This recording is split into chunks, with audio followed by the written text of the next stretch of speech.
She was forced to marry a cold, older billionaire, but their wedding night revealed a shocking secret.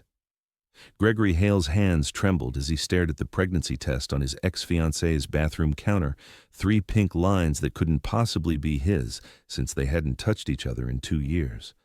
But Vera's satisfied smile and the DNA report she slid across the marble vanity told a different story, one involving frozen embryos he'd forgotten existed and a woman desperate enough to use them without his consent.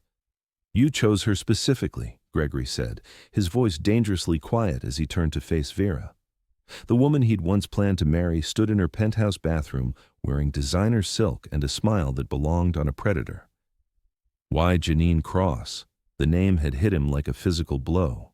The landscape architect whose urban garden design for his community center project had caught his attention 6 months ago. The woman with quiet brilliance, whose ideas had made his building come alive in ways his structures alone never could. Vera examined her manicured nails with studied indifference.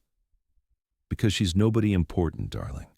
A woman you'd never choose on your own. Someone grateful for the money who won't complicate things with messy emotions. She knows this is a transaction, nothing more." The casual cruelty ignited something fierce in Gregory's chest. "Get her on the phone, now. We're meeting today. The embryos were created during our engagement. They're as much mine as yours. Created when we were planning a life together, before you walked out the moment my family lost everything." Gregory stepped closer, using his height deliberately. "You don't get to weaponize them now." The bathroom door burst open, and Russell Kane appeared, Gregory's best friend and business partner, taking in the scene with sharp assessment. At 6 feet tall with rich brown skin and the solid build of someone who actually used his gym membership, Russell had the presence to command a room. "Your assistant said you were here and it was urgent," Russell said. "What's going on?" "Vera used our frozen embryos without my consent. Hired a surrogate.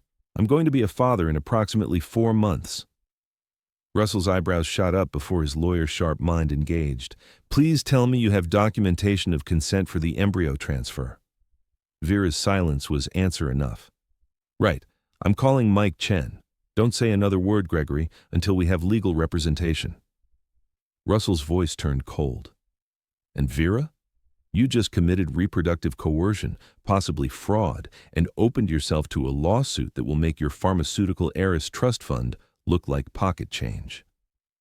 2 hours later, Gregory sat in a sterile conference room at the fertility clinic, watching fluorescent lights cast harsh shadows across stacks of legal documents.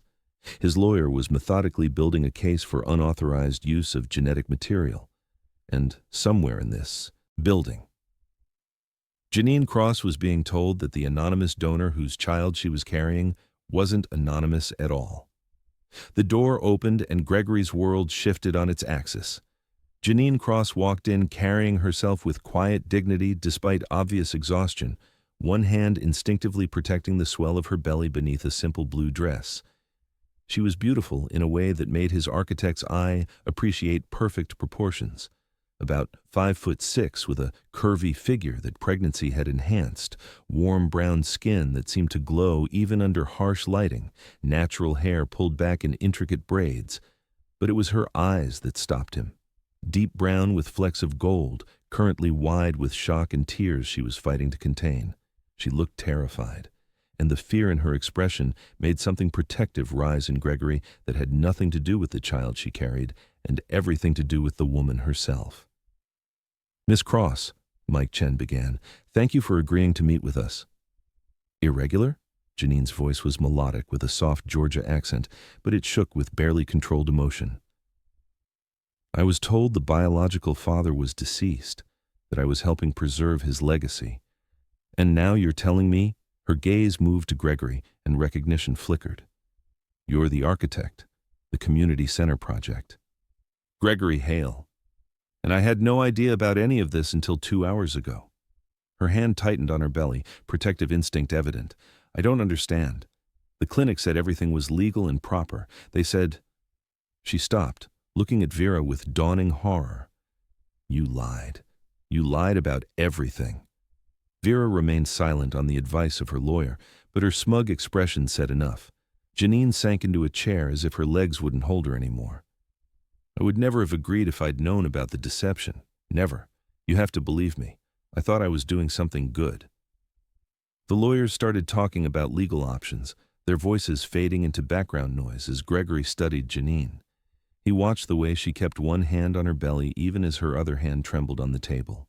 The way she sat with perfect posture despite obvious exhaustion.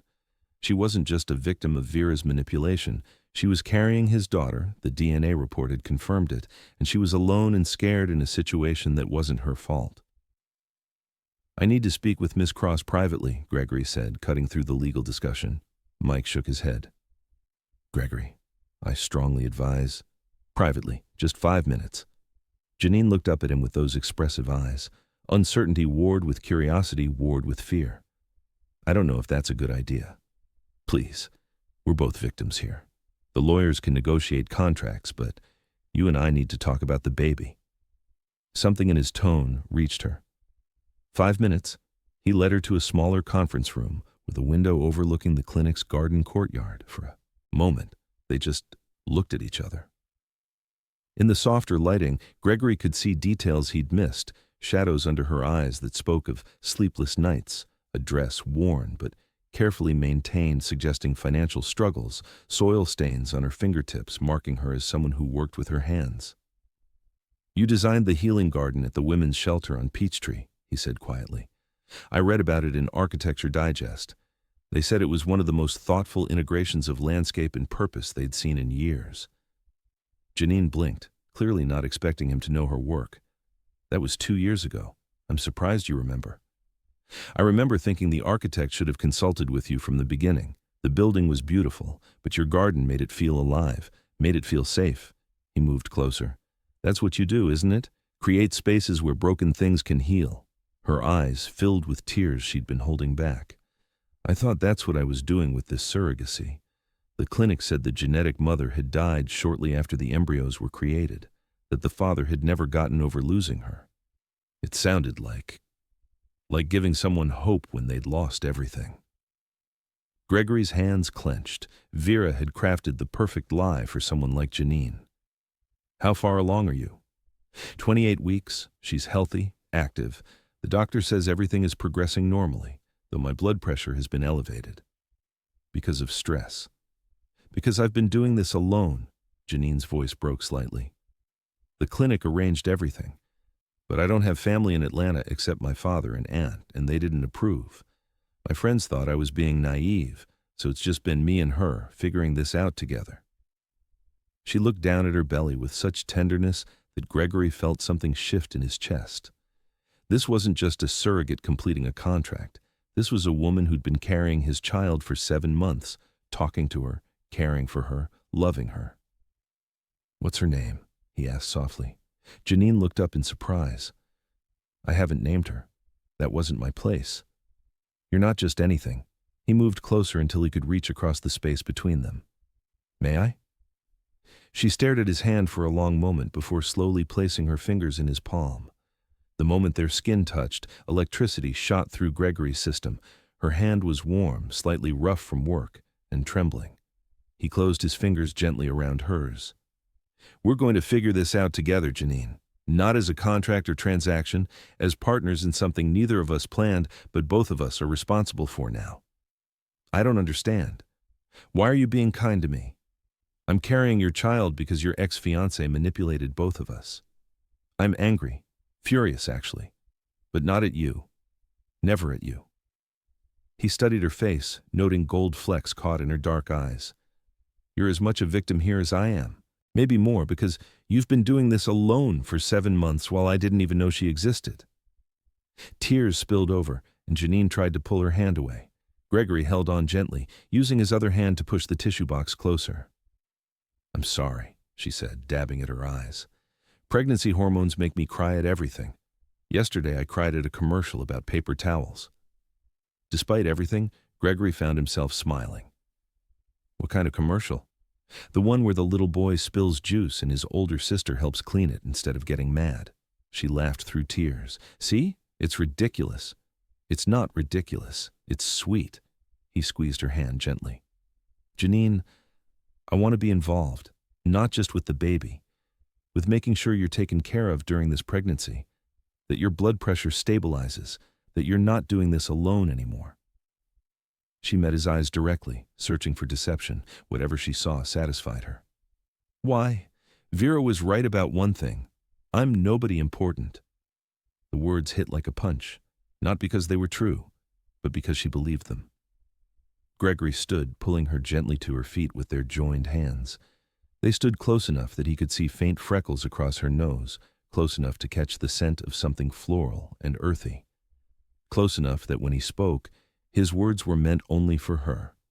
"Don't ever let me hear you say that again. You designed the healing garden that gives trauma survivors a place to feel safe. You created the community garden that feeds 300 families. You're carrying my daughter with grace despite being deceived and abandoned. You're extraordinary, Janine Cross, and anyone who didn't see that was a fool." Her breath caught, a sharp inhale that spoke of genuine surprise. Her eyes widened, gold flecks seeming to shimmer.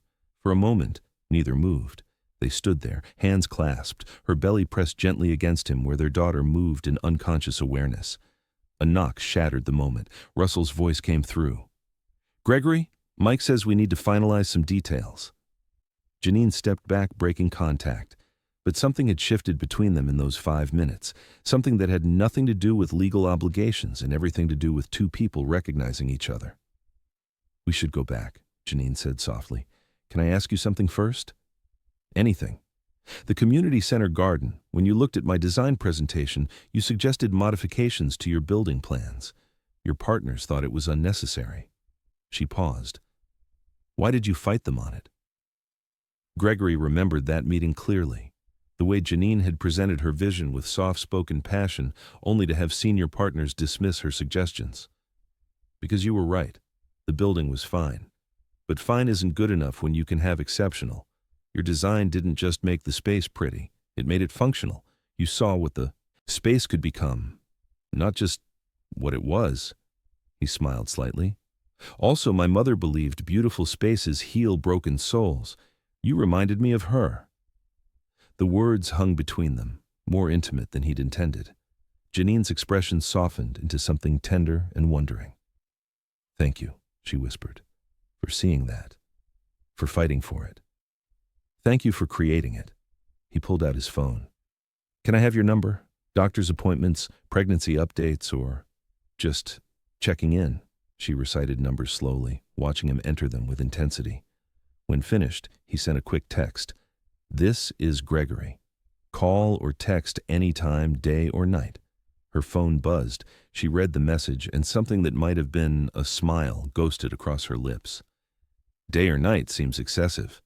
Good thing I'm not just checking on blood pressure."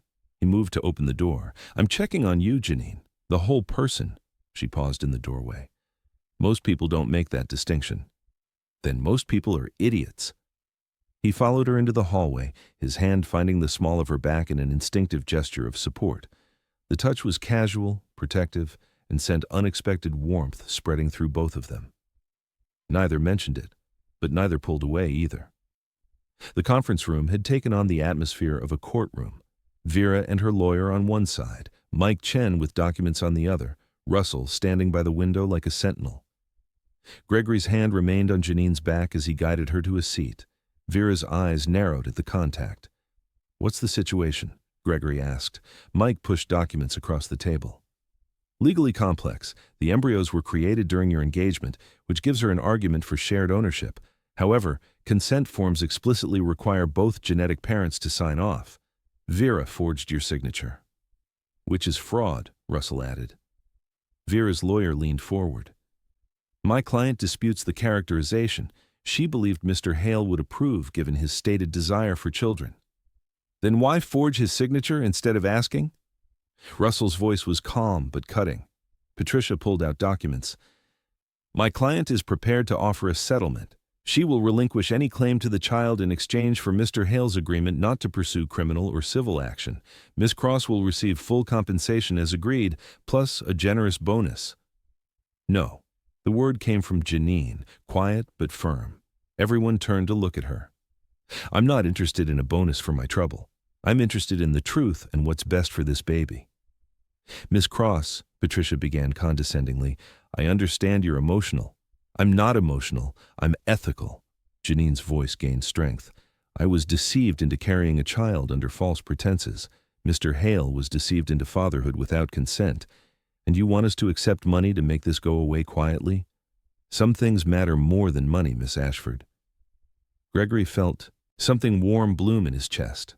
This woman was standing up not for herself, but for what was right. What do you want, Janine? He asked softly. She turned to him, gathering courage. I want to know that she'll be okay, that she'll have a father who wants her, not one who feels trapped. She stopped, swallowing hard. I want to know that the last 7 months mattered, that I didn't bring a child into the world just to satisfy someone's manipulation. The raw honesty silenced the room. Gregory reached over and took Janine's hand. She will have a father who wants her, who already loves her because of the incredible woman who's been taking care of her, and the last 7 months mattered more than you know. How touching, Vera said, voice dripping sarcasm. You've known each other for an hour and you're already playing house. Vera. Gregory didn't raise his voice, but the warning was clear. This is your last chance to walk away with dignity. Sign away all parental rights, compensate Janine fully, and we'll agree not to pursue criminal charges, or we can let the district attorney explain how Georgia law treats reproductive coercion. Silence stretched. Vera looked at her lawyer, who nodded. Patricia pulled out new documents. My client agrees. Full relinquishment of parental rights, compensation for Miss Cross including medical expenses, and contracted fee with 15% addition. In exchange, Mr. Hale signs a release of all claims. Mike reviewed documents carefully. Gregory divided attention between the legal discussion and Janine, who sat quietly beside him, still processing everything. He noticed how she rubbed small circles on her belly, how her breathing had become shallow with stress. Janine, he said softly, interrupting the lawyers. Do you need a break? Some water? She looked at him in surprise, as if no one had asked about her comfort in a long time. Water would be nice. Gregory stood, moving to the refrigerator and pulling out a bottle. He opened it for her, passing it over with a napkin. The gesture was simple, domestic, and Vera's expression suggested she found it offensive. Thank you, Janine murmured, taking a long drink. Russell had been watching with barely concealed approval. Now he moved to the table. We need to talk about next steps. Assuming Vera signs, what's the plan for the rest of the pregnancy? It was the question Gregory had been avoiding. I don't know yet. Well, figure it out. Because in approximately 12 weeks, you're going to have a daughter who needs her father to have his life together. Have you ever had your life turned completely upside down by news you never saw coming, when suddenly everything you thought you knew changed in an instant? Tell me your story in the comments, let me know where you're watching from, and hit subscribe if you're already invested in Gregory and Janine's impossible situation. Mike finished reviewing and nodded. Everything looks legally sound. If Vera signs today, this matter is resolved legally. The question becomes what happens next. Gregory looked at Janine. That's up to you. What do you need? The question seemed to surprise her. I need to know what you expect from me. The original contract specified I'd hand over the baby at birth and have no further contact, but that was based on lies. I don't know what the rules are anymore. There are no rules, or rather, we make them together. Janine bit her lip, struggling with how much to say. Finally, she spoke with careful honesty. I've been talking to her, your daughter. Every night before bed, I tell her about the plants I worked with that day, or describe the gardens I'm designing. I tell her about the father I thought she'd have. Her voice cracked. I know that was a lie, but she's been real to me for 7 months, Mr. Hale. I don't know how to just hand her over and walk away like she never existed. The confession hung vulnerable and honest. Then don't, he said quietly. I don't know what the right arrangement looks like, but I know my daughter is lucky to have you talking to her, lucky to have someone who already loves her enough to put her needs first. You can't mean that, Vera interjected. You're going to let the surrogate stay involved. This is exactly how this works. Because this isn't a transaction anymore, Vera. This is my daughter's life, and Janine is the only parent she's known for 7 months. I'm not going to traumatize a newborn by ripping her away from the one person who's been there since the beginning. Janine's eyes filled with tears again, but this time they looked like relief. "Thank you," she whispered. Russell cleared his throat. "We should discuss practical matters. Where are you living currently, Miss Cross?" "A studio apartment in Grant Park, small but affordable." "And your work situation?" "I'm a landscape architect with Morrison and Associates. Been there 5 years, mostly designing residential gardens and small commercial projects." Gregory made mental notes. Studio apartment meant climbing stairs while heavily pregnant. Mid-size firm meant limited maternity leave. 5 years with small projects meant undervalued, probably underpaid. "I want you to consider staying somewhere more comfortable for the remainder of the pregnancy," he said. "Somewhere with easier access, better amenities." Janine shook her head immediately. "I can't afford. I'm not asking you to afford anything. I'm offering to provide it. My daughter's health is tied to your health, Janine, and your health is compromised by stress and inadequate living conditions. I don't need charity." "It's not charity. It's responsibility." He leaned forward. "If you were carrying this baby under normal circumstances, I'd want you comfortable. The deception doesn't change my obligations as a father." "What he's not saying," Russell added with a slight smile, "is that Gregory will lose sleep worrying about you climbing stairs. You'd actually be doing him a favor." Janine looked between them, torn. "Can I think about it?" "Of course." Gregory pulled out a business card, writing his personal cell on the back. "But don't think too long, and don't be afraid to ask for what you need. That's not weakness, Janine. That's partnership." She took the card, studying it. "Partnership," she repeated softly, testing the word. "Partnership," Gregory confirmed. The rest of the meeting passed in signatures and legal formalities. Vera signed away all parental rights with barely suppressed fury, her lawyer rushing her out before she could jeopardize the settlement.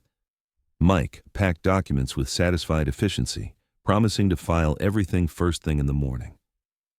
And through it all, Gregory remained aware of Janine beside him. The way she shifted when the baby kicked. The way she read every document carefully despite fatigue. The way her hand kept returning to her belly in unconscious protection. When it was finally over, and they stood to leave, Gregory found he didn't want her to walk out and disappear into her life. "Can I walk you to your car?" he asked. "I took a rideshare. I wasn't sure I'd be in any condition to drive." "Then let me drive you home." Gregory gathered her jacket, holding it open in a gesture his mother had taught was basic courtesy. She slipped her arms in, and for a moment he was close enough to catch that floral, earthy scent again. Russell caught his eye as they headed for the door, giving him a look that clearly said, "We're talking about this later." Gregory nodded imperceptibly. His car was in the parking garage, a sleek black Mercedes probably worth more than Janine made in a year. He saw her take it in, saw the moment reality registered. "It's just a car," he said quietly, opening the passenger door. "My mother drove a 15-year-old Honda until she died. She used to say character isn't measured by what you drive, but by where you're willing to go for the people you love." Janine paused before getting in. "She sounds like she was a remarkable woman." She was. Gregory helped her settle, conscious of her belly and balance. "I think she would have liked you."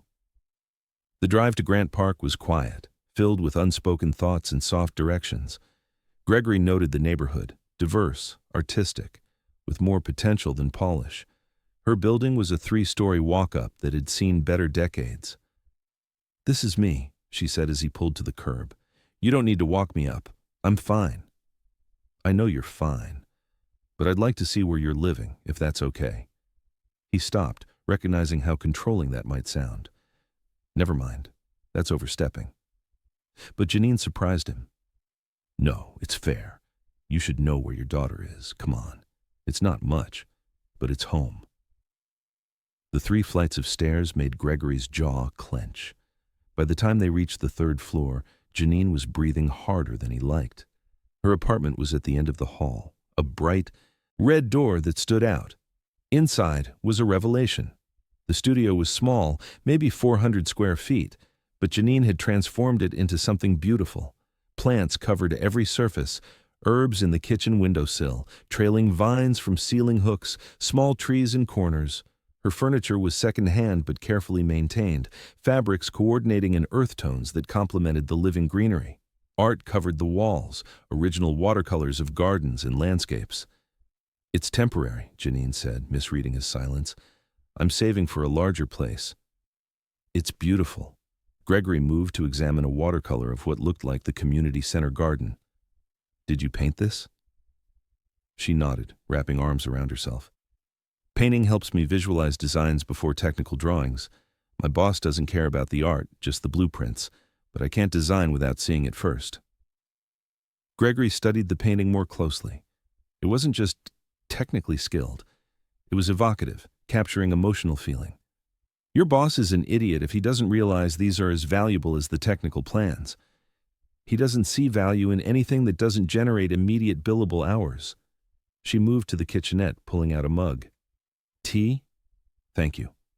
Gregory watched her move through the space, noting how she touched plants in passing, checking soil moisture, removing a dead leaf. How do you manage to keep all of these alive? Practice and attention. Plants are like people. They need the right environment, consistent care, and someone willing to notice when they're struggling. She filled the electric kettle. My Aunt Ruby says I was born with green thumbs. My father says I inherited it from my mother. It was the first personal detail she'd volunteered. Gregory leaned against the counter, deliberately casual.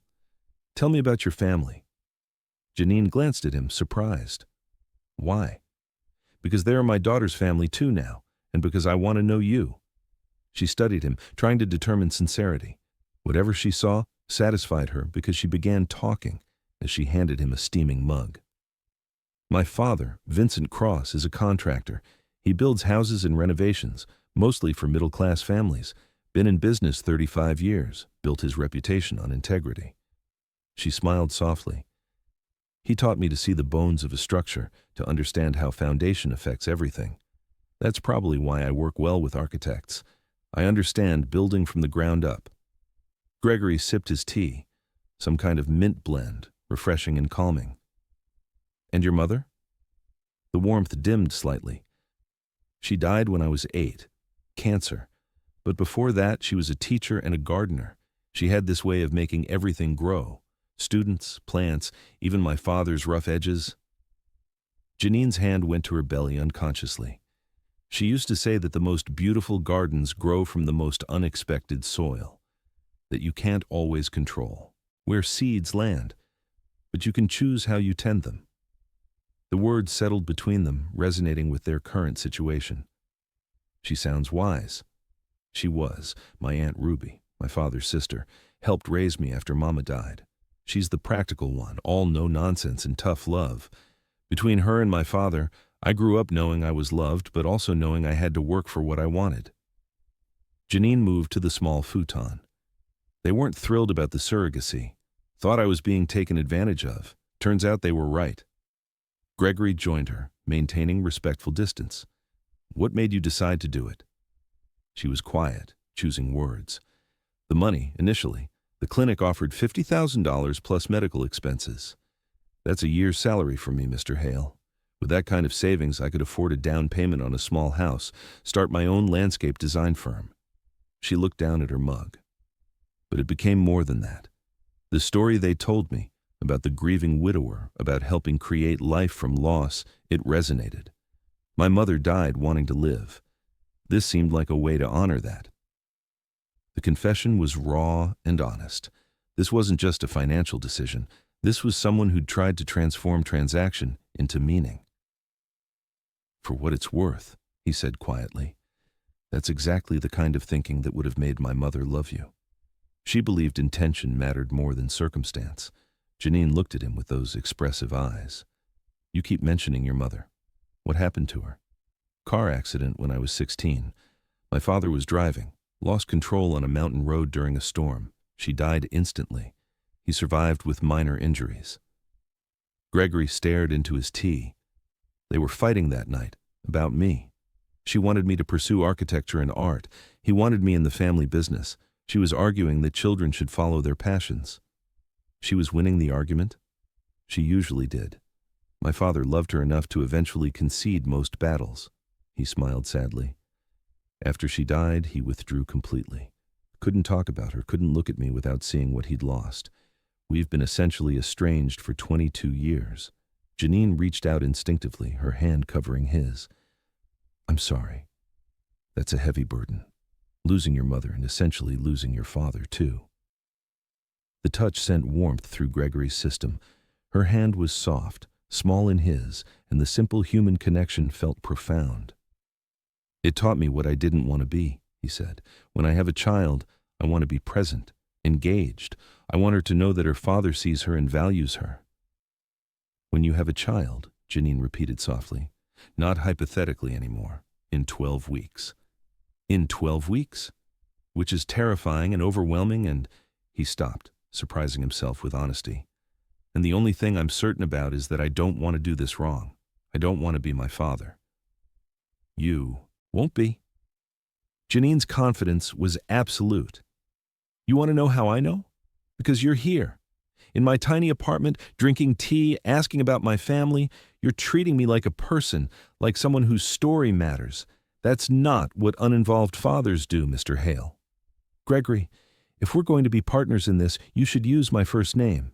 She smiled, and it transformed her face. Gregory, and you can keep calling me Janine. They sat in comfortable silence, hands still clasped. Outside, Atlanta traffic hummed. Inside, plants seemed to lean toward them as if witnessing something important. I should go, Gregory said reluctantly. You need rest, but he pulled out his phone with his free hand. Can we schedule your next doctor's appointment together? I'd like to be there if that's okay. Janine's eyes widened. You want to come to my prenatal appointments? I want to be involved in everything I can be. Appointments, ultrasounds, whatever you're comfortable with. This baby is mine. But you're the one doing all the work right now. The least I can do is show up and support you. She blinked rapidly, fighting tears. Nobody has ever... She stopped, composing herself. Yes. The next appointment is Friday at 2 o'clock. Dr. Martinez at Northside Hospital. Gregory added it to his calendar immediately. I'll be there. Can I pick you up, or would you prefer to meet at the hospital? You don't have to. I know I don't have to. I want to. Partnership, remember? That means showing up, Janine. She nodded slowly, walking him to her bright red door. On the threshold, they paused. Thank you, Janine said softly, for being kind when you could have been angry, for seeing me when most people don't. Thank you for taking care of our daughter when you thought you were doing it alone. Gregory lifted her hand, pressing a kiss to her knuckles. Get some rest. I'll see you Friday. He reluctantly released her hand and walked toward the stairs, glancing back to find her still in the doorway, one hand on her belly, watching him with an expression he couldn't quite read, but hoped might be something like hope. Chapter 2. The drive back to his downtown penthouse gave Gregory time to process the day's revelations. Somewhere between discovering he was going to be a father and sitting in Janine's plant-filled studio, his life had tilted on its axis. The woman carrying his daughter wasn't just a convenient stranger, she was extraordinary, talented, kind, thoughtful, and far more perceptive than she probably realized. And the way his hand had felt in hers, the electricity when they touched, the ease of conversation, none of that had anything to do with the baby and everything to do with Janine herself. His phone rang as he pulled into his building's garage. Russell's name flashed on the screen. I'm listening, Gregory said by way of greeting. That woman is carrying your child. Russell's voice was careful. I watched you with her today. The hand-holding, the protective touches, the way you looked at her. Please tell me you're not catching feelings for your surrogate. She's not just a surrogate. She's a person who was manipulated. That doesn't answer my question. Gregory parked, turning off the engine. I don't know what I'm feeling, Russell. It's been 3 hours. Everything is complicated, and I'm trying to do the right thing. The right thing is keeping appropriate boundaries. Getting emotionally involved beyond co-parenting is asking for trouble. What if appropriate boundaries isn't what either of us needs right now? Gregory ran a hand through his hair. She's alone, Russell. 28 weeks pregnant, living in a third-floor walk-up, being underpaid and undervalued at work. She's been talking to my daughter every night, creating a bond that I interrupted by showing up. The least I can do is make sure she's supported. Supporting her is great. Developing feelings for her is dangerous. Why? Because it's inconvenient. Because it doesn't fit neatly into legal categories? Gregory's voice rose. I'm 38 years old. I've built a successful firm, dated plenty of women, and exactly once thought I'd found someone worth marrying. Vera proved I was wrong. Maybe what I need is something unexpected." Russell was quiet. When he spoke again, his voice was gentler. "I'm not saying don't pursue something eventually. I'm saying give it time. Make sure what you're feeling isn't just proximity and circumstance. Make sure she has space to figure out what she wants without pressure." "You're right. I know you're right. But Russell, when I held her hand today, when we sat in her apartment talking about our mothers, it felt like the first real conversation I've had in years. Like she saw the actual me. That's exactly what I'm worried about. You're vulnerable right now. So is she. Be careful that you're not both reaching for connection because you're scared. I will be careful. But I'm not going to walk away from something that might be real just because the timing is complicated." After they hung up, Gregory sat in his car for a long time, thinking about Janine's studio filled with growing things, about her hand in his, about the way his daughter was being loved by someone who already saw her as precious. Russell was right that this was complicated, but Gregory had built a career on seeing potential in unexpected places, on taking risks others thought were foolish. Maybe a family born from deception could become something extraordinary. Maybe the most beautiful gardens really did grow from the most unexpected soil. And maybe the woman who'd taught him that was exactly who he'd been waiting for. 2 days later, Gregory sat in his corner office trying to focus on blueprints, but finding his thoughts drifting to Janine. His phone had become a source of constant distraction, checking for texts. She hadn't texted, though he'd sent her good morning messages both yesterday and today. Brief, friendly texts asking how she slept. She'd responded with polite thanks and reassurances that she was fine. "You're doing that thing again," Russell said from the doorway with coffee cups. He set one on Gregory's desk, black with 1 sugar. "The thing where you brood and pretend you're working, but actually you're obsessing." "I'm not obsessing. I'm concerned." "About the woman you met 48 hours ago but can't stop thinking about?" Russell settled into the chair. "That's called obsessing." Gregory abandoned all pretense. "She's climbing stairs every day while pregnant. Her apartment has no elevator, no safety features. What if she falls? What if her blood pressure spikes and she's alone? What if you're using legitimate concerns as an excuse to stay involved?" Russell sipped his coffee. "I'm not saying your concerns aren't valid. I'm saying check your motivations." Before Gregory could respond, his office phone rang. The receptionist's voice came through. "Mr. Hale, there's a Mr. Vincent Cross here to see you. He doesn't have an appointment, but he says it's personal and urgent." Gregory's pulse kicked up. Janine's father. "Send him back," he said, already standing. Russell raised an eyebrow. "The father? This should be interesting." Vincent Cross appeared in the doorway 30 seconds later. Gregory's first thought was that this was what Janine would look like in male form 30 years from now.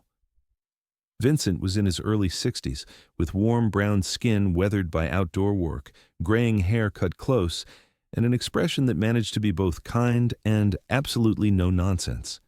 He wore work clothes and carried himself with quiet confidence. "Mr. Hale, I appreciate you seeing me without notice." Gregory came around his desk, extending his hand. "Mr. Cross, please, come in. Can I get you anything?" Vincent shook his hand with a grip that tested strength without being aggressive. "Water would be good." Russell stood, reading the room. "I'll give you two some privacy. Vincent, good to meet you." "The one who was at the clinic," Vincent said, shaking Russell's hand. "My daughter mentioned you. Said you seemed like you had Gregory's back." "Always," Russell confirmed. "I'll be in my office if you need me, Gregory." After Russell left and Vincent was settled with water, uncomfortable silence stretched. Gregory returned to his desk but didn't sit, instead leaning against it. "I assume this is about Janine," Gregory said. "It is." Vincent studied him with shrewd eyes. "My daughter came home from that clinic meeting 2 days ago different somehow, talking about you, about how you treated her with respect, about how you called her extraordinary." He paused. "Janine doesn't think she's extraordinary, never has, though she is. So when a man she barely knows makes her believe it, I take notice." Gregory chose his words carefully. "Your daughter is extraordinary. Anyone who can't see that is looking in the wrong direction." "It's almost exactly what she said you told her." Vincent took a drink, considering. Here's what I need to know, Mr. Hale. What are your intentions toward my daughter? The question was so old-fashioned, so protective, father, that Gregory nearly smiled, but Vincent's expression was serious. My intentions are to support her through this pregnancy, to be an involved father to our daughter, and to make sure Janine has everything she needs to be healthy and safe. Gregory met Vincent's gaze directly. Beyond that, I'm not sure yet. We barely know each other, but I like what I know so far. I respect her talent, her integrity, and her strength. That's not what I asked. I asked about your intentions. Gregory pushed off the desk, moving to the window. I'm attracted to her, I won't lie about that. But I'm also aware that she's vulnerable right now, that I'm in a position of power because of the baby, and that moving too fast could hurt both of us. He turned back. My intention is to be careful, to give her space to figure out what she wants without pressure, and to be there for her as a friend and co-parent, regardless of whether anything romantic develops. Vincent was quiet, assessing. Finally, he nodded. That's a good answer, honest, which I appreciate. Now let me tell you about my daughter, Mr. Hale. He leaned forward, expression intense. Janine has spent her whole life being overlooked. Teachers who didn't call on her in class, employers who take her ideas and give credit to senior partners, men who dated her because she was convenient and kind, but left her for someone more exciting. Vincent's voice hardened. She's learned to make herself small, to not ask for what she needs, to accept being treated as less than she is. The words hit Gregory hard. I won't do that to her. You say that now, but you're a wealthy, successful man with options. What happens when this situation gets complicated? When having a baby isn't theoretical but crying at 3 a.m. in exhaustion? What happens when you meet someone more convenient? Then that someone isn't worth meeting. Mr. Cross, I understand your concern. You have every right to be protective, but I'm not the kind of man who runs when things get hard. My mother taught me better than that. Vincent's expression softened slightly. Janine mentioned your mother, said you speak about her with real affection. My mother believed that character is revealed in how you treat people who can't do anything for you. That integrity means doing the right thing even when no one is watching. That beautiful spaces heal broken souls. Gregory returned to lean against his desk. She died when I was 16, and I've spent 22 years trying to live up to what she taught me. She sounds like a wise woman. She was. I think she and your late wife would have understood each other. Vincent's eyebrows rose. Janine told you about her mother? She did. About the gardens, the teaching, the wisdom, about seeds and soil. Gregory smiled slightly. It helped me understand where Janine gets her philosophy. That's more than most people know. Janine doesn't talk about her mother often, hurts too much still. Vincent studied Gregory with new interest. She must have felt comfortable with you to share that. I hope so. I tried to create a space where she felt safe being honest. Vincent finished his water with decisive finality. I came here to warn you off if you were just playing games with my daughter. To tell you that if you hurt her, I have friends in construction who know how to make problems disappear. Despite the serious topic, Gregory found himself almost smiling. But I don't think you're playing games, Vincent continued. I think you're genuine, which honestly scares me more. Because if you're genuine, my daughter might actually fall for you. And if she falls for you and you leave... He stopped, shaking his head. She won't recover from that easily. I don't plan on leaving. Plans change, life gets complicated. Vincent stood, extending his hand. So here's what I'm asking, Mr. Hale. Be careful with her heart. Don't make promises you can't keep. And if you decide this is too much, be man enough to tell her honestly before she gets in too deep. Gregory shook his hand, understanding the weight of what was being asked. I will. You have my word. Vincent headed for the door, then paused. One more thing. Janine is stubborn about accepting help. She'll tell you she's fine when she's struggling. She'll insist she doesn't need anything when she desperately does. It's pride, partly, and partly that she's been disappointed too many times. How do I get past that? You don't ask. You just do. Vincent smiled slightly. When my wife was pregnant with Janine, she insisted she could still do everything herself. So I didn't ask if I could help. I just started doing things, made sure her favorite foods were in the house, did the laundry before she could get to it, fixed the wobbly step. Eventually, she stopped fighting and just accepted that I was going to take care of her whether she asked or not. That's good advice. Thank you. Don't thank me yet. You've got a lot of work ahead of you. Vincent opened the door, then looked back. But for what it's worth, I think my granddaughter is lucky. She's getting a father who shows up. That's more than a lot of children get. After Vincent left, Russell appeared minutes later. Well, did he threaten to break your legs? More or less, in a very polite Southern gentleman kind of way. Gregory swiveled his chair. He loves her, Russell. Vincent Cross would do anything to protect his daughter from being hurt. I respect that. So would I in his position. Russell settled back. What did you tell him? The truth. That I'm attracted to Janine, that I'm trying to be careful, and that I have no intention of disappearing when things get complicated. Gregory ran a hand through his hair. He also gave me permission to help her without asking first. Said she's too proud to accept help if you phrase it as a question. Helpful intel. Russell's expression turned thoughtful. Speaking of help, I did some research on our employer. Morrison & Associates is a mid-sized firm with a reputation for taking credit for junior designers' work. 3 former employees have filed complaints about wage theft. Gregory's jaw tightened. Janine works there. Has for 5 years. She's listed as a junior landscape architect despite having more experience than 2 of the partners.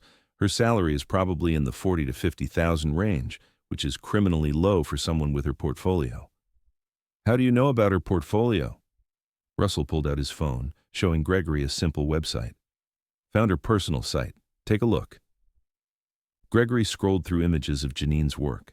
The healing garden at the women's shelter. The community garden feeding families. A meditation space at a cancer center. A playground designed for children with mobility challenges. Each project showed thoughtful integration of beauty and purpose. She's brilliant, Gregory said quietly. These designs should be winning awards. Agreed, which is why I'm suggesting something. Russell leaned forward.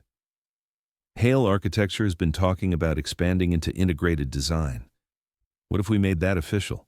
Created a partnership position for an exceptional landscape architect who understands how buildings and nature should coexist.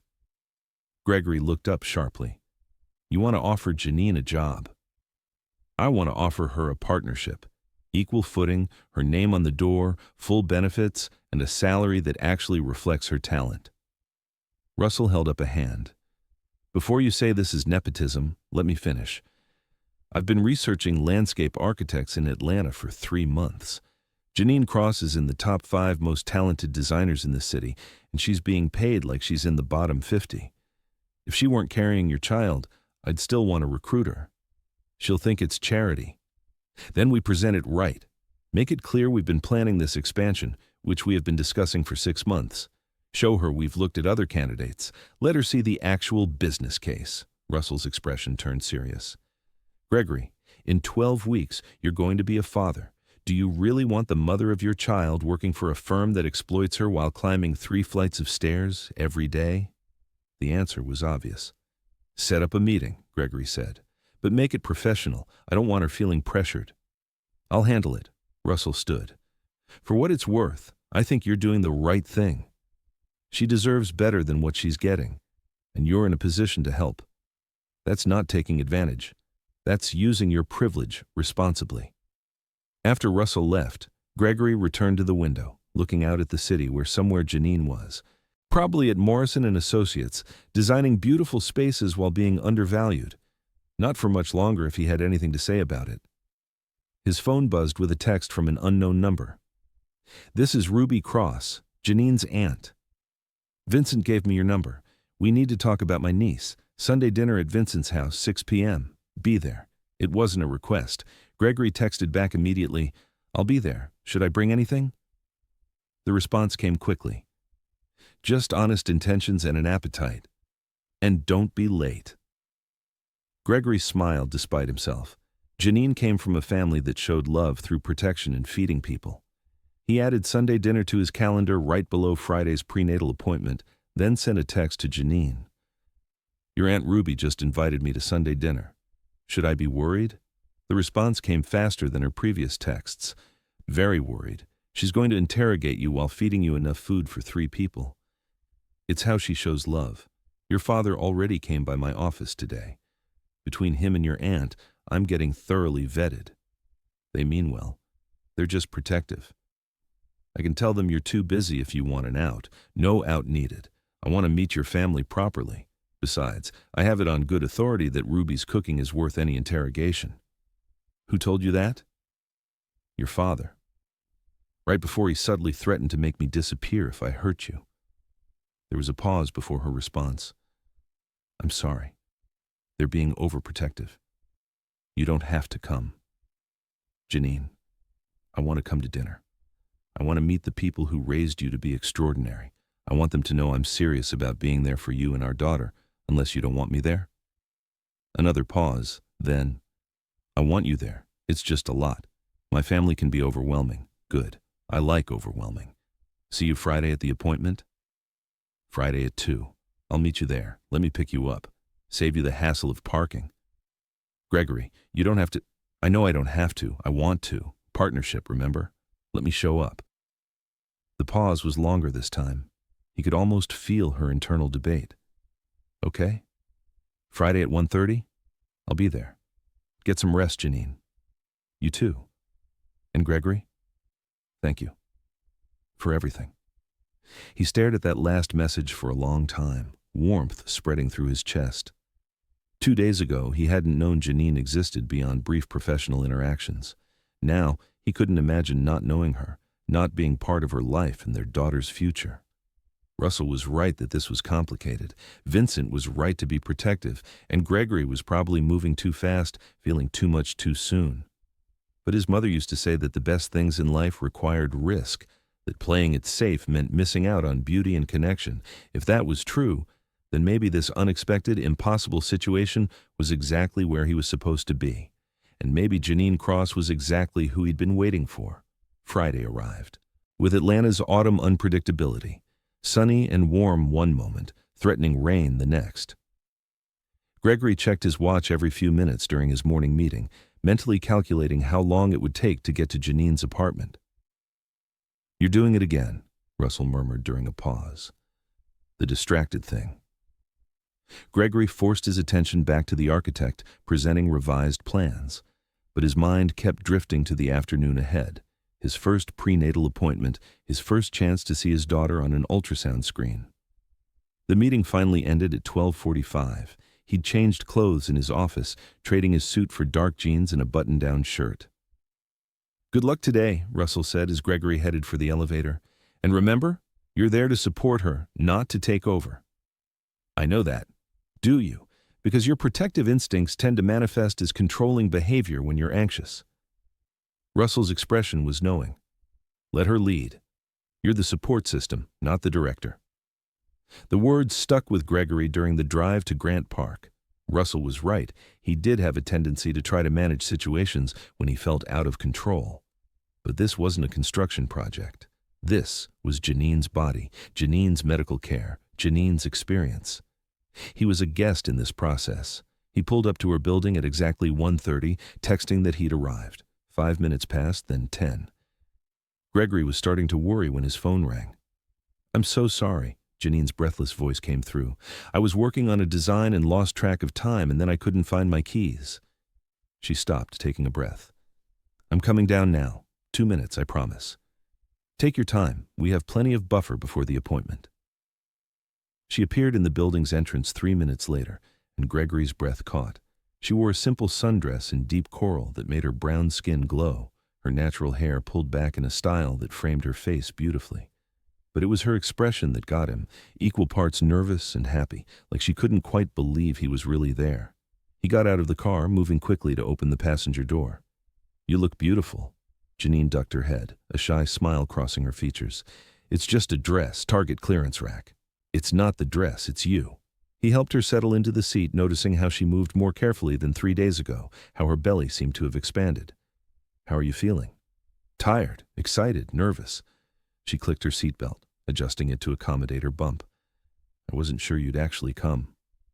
Gregory paused before closing her door, meeting her eyes with complete sincerity. I said I'd be here. When I make a promise, I keep it. Something shifted in her expression, a wall coming down slightly, trust beginning to build. Okay, I'm starting to believe that. The drive to Northside Hospital was filled with comfortable conversation. Janine told him about the project she'd been working on, a rooftop garden for an apartment building that wanted to create community space. Gregory listened, asking questions that revealed genuine interest. Most architects see landscape as decoration, Janine said as they pulled into the hospital parking deck. Something pretty to soften hard edges. But landscape can be functional. It can create microclimates, manage stormwater, provide food, give people reasons to gather. Like your community center garden, Gregory said, finding a parking spot.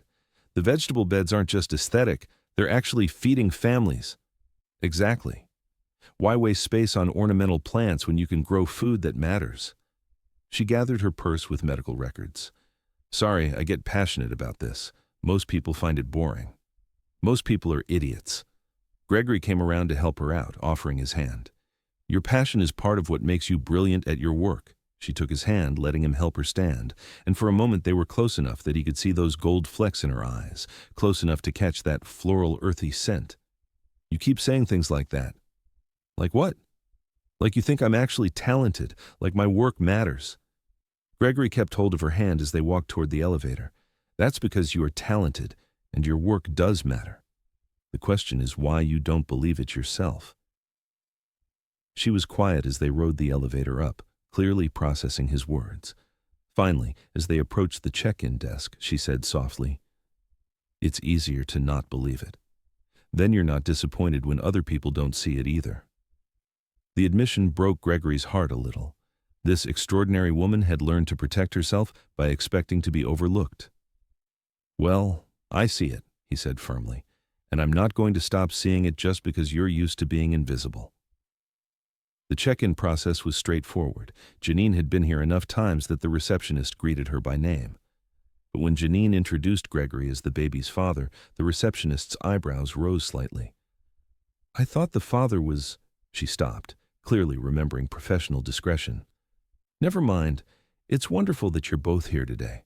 Dr. Martinez will be so pleased." They settled into the waiting room, and Gregory noted how Janine's hand moved protectively to her belly, rubbing small circles as if soothing the baby inside. "Does she kick a lot?" "Constantly, especially at night when I'm trying to sleep." Janine smiled, the expression transforming her face. "She's most active around midnight and 3 a.m. I think she's going to be a night owl like her." She stopped abruptly. "Like her what?" Gregory prompted gently. "Like her mother," Janine finished quietly. "I mean, me. I know I'm technically the gestational carrier, not her mother, but after 7 months of feeling her move and talking to her every night, it's hard not to think of her as—" She stopped again, looking distressed. "I'm sorry. I'm overstepping. She's your daughter, not mine." Gregory covered her hand with his, stilling the anxious circling on her belly. "Janine, look at me." He waited until she met his eyes. "You've been the only mother she's known for 7 months. You talk to her, sing to her, tell her about your day. That's not overstepping. That's love. And I'm grateful that my daughter has been loved from the very beginning." Tears filled Janine's eyes. "Really?" "Really. Whatever arrangement we work out for after she's born, I don't want you to feel like you have to disappear from her life. She's going to need you, Janine. And honestly, I'm going to need you too. I don't have the first clue about taking care of an infant." "Neither do I," Janine admitted with a watery laugh. "I've been reading books and watching videos, but it's all theoretical until she's actually here. Then we'll figure it out together. Team effort." He squeezed her hand gently. "What are you most scared about?" She thought about it, choosing words carefully. "That I won't be enough, that she'll need something I can't give her, that I'll love her too much and then have to let her go." Her voice dropped to barely a whisper. "That you'll realize you don't need me once she's born, and I'll lose both of you." The raw honesty of it made Gregory's throat tight. "You're not going to lose us, either of us, I promise." "You can't promise that. Things change, feelings change." Then I'll promise this instead. I'm not going anywhere unless you tell me to go.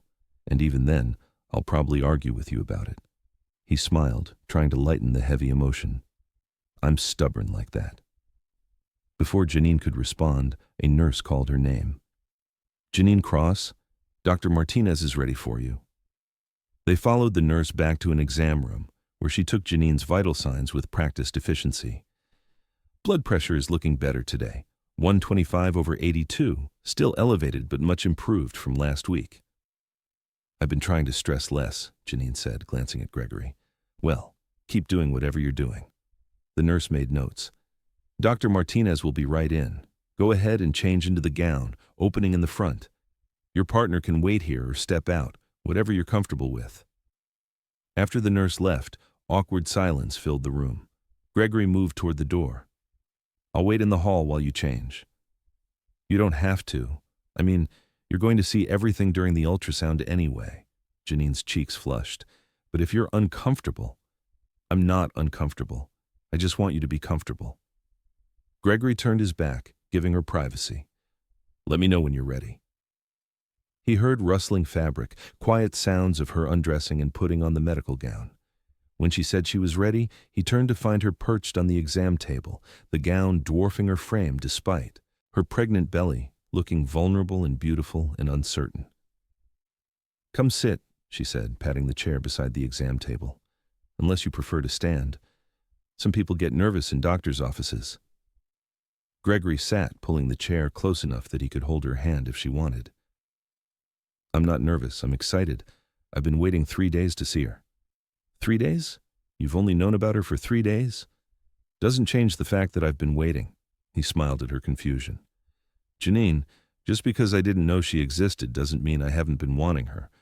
I've thought about being a father someday, about what kind of parent I'd want to be. Now I get to find out. A knock interrupted them, and Dr. Elena Martinez entered, a woman in her 50s with kind eyes, graying hair pulled back in a practical bun, and comfortable confidence. She stopped short when she saw Gregory. Well, this is unexpected. Janine, you brought a friend today. This is Gregory Hale, the baby's father. Janine's hand found Gregory's, squeezing for courage. The situation has changed since my last appointment. Dr. Martinez's expression shifted from surprise to careful neutrality. I see. And the previous father we discussed doesn't exist. It was all a lie. Janine's voice steadied as she spoke. I was deceived about the circumstances of the surrogacy. Gregory is the biological father, and he only found out about the baby 3 days ago. That's quite a revelation. Dr. Martinez pulled up a stool, her attention focused fully on Janine. How are you handling this emotionally? This must be incredibly stressful. I'm managing. Better now that I know the truth, and Gregory's been, Janine glanced at him, he's been really supportive. Good. Because stress is our biggest concern right now with your blood pressure. Dr. Martinez pulled up Janine's chart, reviewing notes. Your pressure today is better, but we need to keep monitoring closely. Any headaches, vision changes, or swelling in your hands and feet? Some swelling in my ankles at the end of the day. No headaches or vision problems. Okay, let's take a look at how baby is doing. Dr. Martinez had Janine lie back, pulling up her gown to expose her rounded belly. She squirted warm gel across Janine's skin, then positioned the ultrasound wand. The screen flickered to life, and Gregory's entire world narrowed to the grainy black and white image showing his daughter. She was real. So incredibly real. Oh, he could see her profile, a perfect little nose, lips, the curve of her forehead. She moved as they watched, bringing a tiny hand up toward her face in a gesture that was unmistakably human. Oh my God, he breathed, unable to look away. That's her. That's really her. That's really her, Dr. Martinez confirmed, smiling at his reaction. She's measuring right on track for 28 weeks. Good size, good movement, heartbeat is strong. The sound of the heartbeat filled the room. Fast, steady, the most beautiful rhythm Gregory had ever heard. He found himself blinking back tears, overwhelmed by the reality of this tiny person he'd helped create. His hand tightened around Janine's, and when he glanced at her, he found tears streaming down her face, too. She's perfect, Janine whispered. Look at her little fingers. She's measuring about 2 pounds, 8 ounces, right where we want her to be. Dr. Martinez moved the wand, showing different angles. There's her spine, nice and straight. 4 chambers of the heart, all looking good, kidneys functioning properly. She paused. And here's something interesting. She's got her hand on the umbilical cord, been holding it for the past few minutes like it's a security blanket. Gregory laughed through his tears. She's already got opinions about things. Definitely, she's an active little one. Dr. Martinez continued the examination, pointing out various features. Everything looks healthy. Placenta is positioned well. Amniotic fluid levels are good. Based on measurements, I'm estimating she'll be born around 39 weeks, which puts us at early January. Early January, Gregory repeated, doing the math. 12 weeks. Give or take. Babies come when they're ready, not when we schedule them.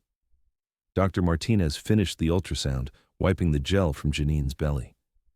I'll print out some pictures for both of you. Now, let's talk about the plan going forward. She addressed both of them, clearly accepting Gregory as part of the care team. Janine, your blood pressure concerns me.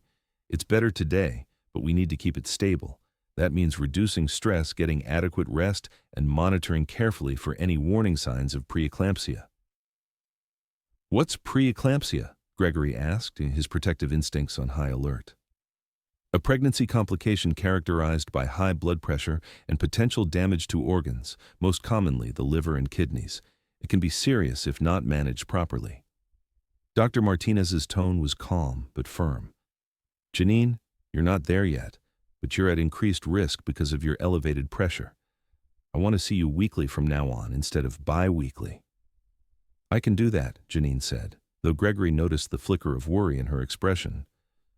Good. I'm also recommending modified bed rest, not complete bed rest, but significantly reduced activity. No climbing stairs multiple times a day, no heavy lifting, no prolonged standing. Work from home if possible, and take breaks frequently. Gregory watched Janine's face carefully. She was nodding, agreeing with the doctor's recommendations, but he could see the stress building. Modified bed rest in a third-floor walk-up was essentially impossible. What about work? Janine asked. I'm a landscape architect. A lot of my job involves being on site. Then we need to modify your job responsibilities or reduce your hours. Your health and the baby's health come first. Dr. Martinez looked between them. Is there anyone who can help support you during this time? Family, the father. I'm here, Gregory said immediately. Whatever Janine needs, I'll make sure she has it. Dr. Martinez smiled approvingly. Good. Janine, do you have questions for me? When do you want to see us again? Next Friday, same time. We'll continue monitoring blood pressure and baby's growth. She stood, handing them printed ultrasound pictures. Take care of yourself, Janine. Listen to your body, and don't hesitate to call if anything feels wrong. After Dr. Martinez left and Janine changed back into her dress, they walked silently to the car. Gregory could feel the weight of stress radiating from her, the worry she was trying to hide. He waited until they were in the car before addressing it. Talk to me. What's going through your head right now? Janine stared down at the ultrasound pictures in her lap, tracing their daughter's profile with one finger. I can't afford to reduce my hours. I barely make ends meet as it is, and modified bed rest in a third-floor walk-up with no elevators impossible. I'd have to move, and I can't afford anywhere else that's accessible and safe and close enough to work. Her voice cracked. I'm failing her already, and she's not even born yet. Hey. Gregory reached over, taking her hand. You're not failing anyone, but we need to make some changes. I don't have options for changes. This is reality, Gregory. This is what life looks like for people who don't have money and resources, and... She stopped herself, clearly not wanting to sound bitter. You're right. You don't have a lot of options right now, but I do. He squeezed her hand. And before you refuse, hear me out, please. She looked at him warily. I'm listening. Move in with me. My penthouse has an elevator, easy access, and more than enough space for you and a nursery. You wouldn't have to climb stairs or worry about accessibility. I have a home office you could use if you need to work remotely, and I'd be there to help if you needed anything. Gregory, I can't. Why not? Give me one good reason that isn't pride. She was quiet for a long moment, struggling with the offer. Because it's too much? Because I barely know you? Because accepting that kind of help Feels like I'm taking advantage of the situation. Would you be more comfortable if we made it formal? Drew up a contract specifying it's temporary, just for the pregnancy and recovery period? He smiled slightly at her expression.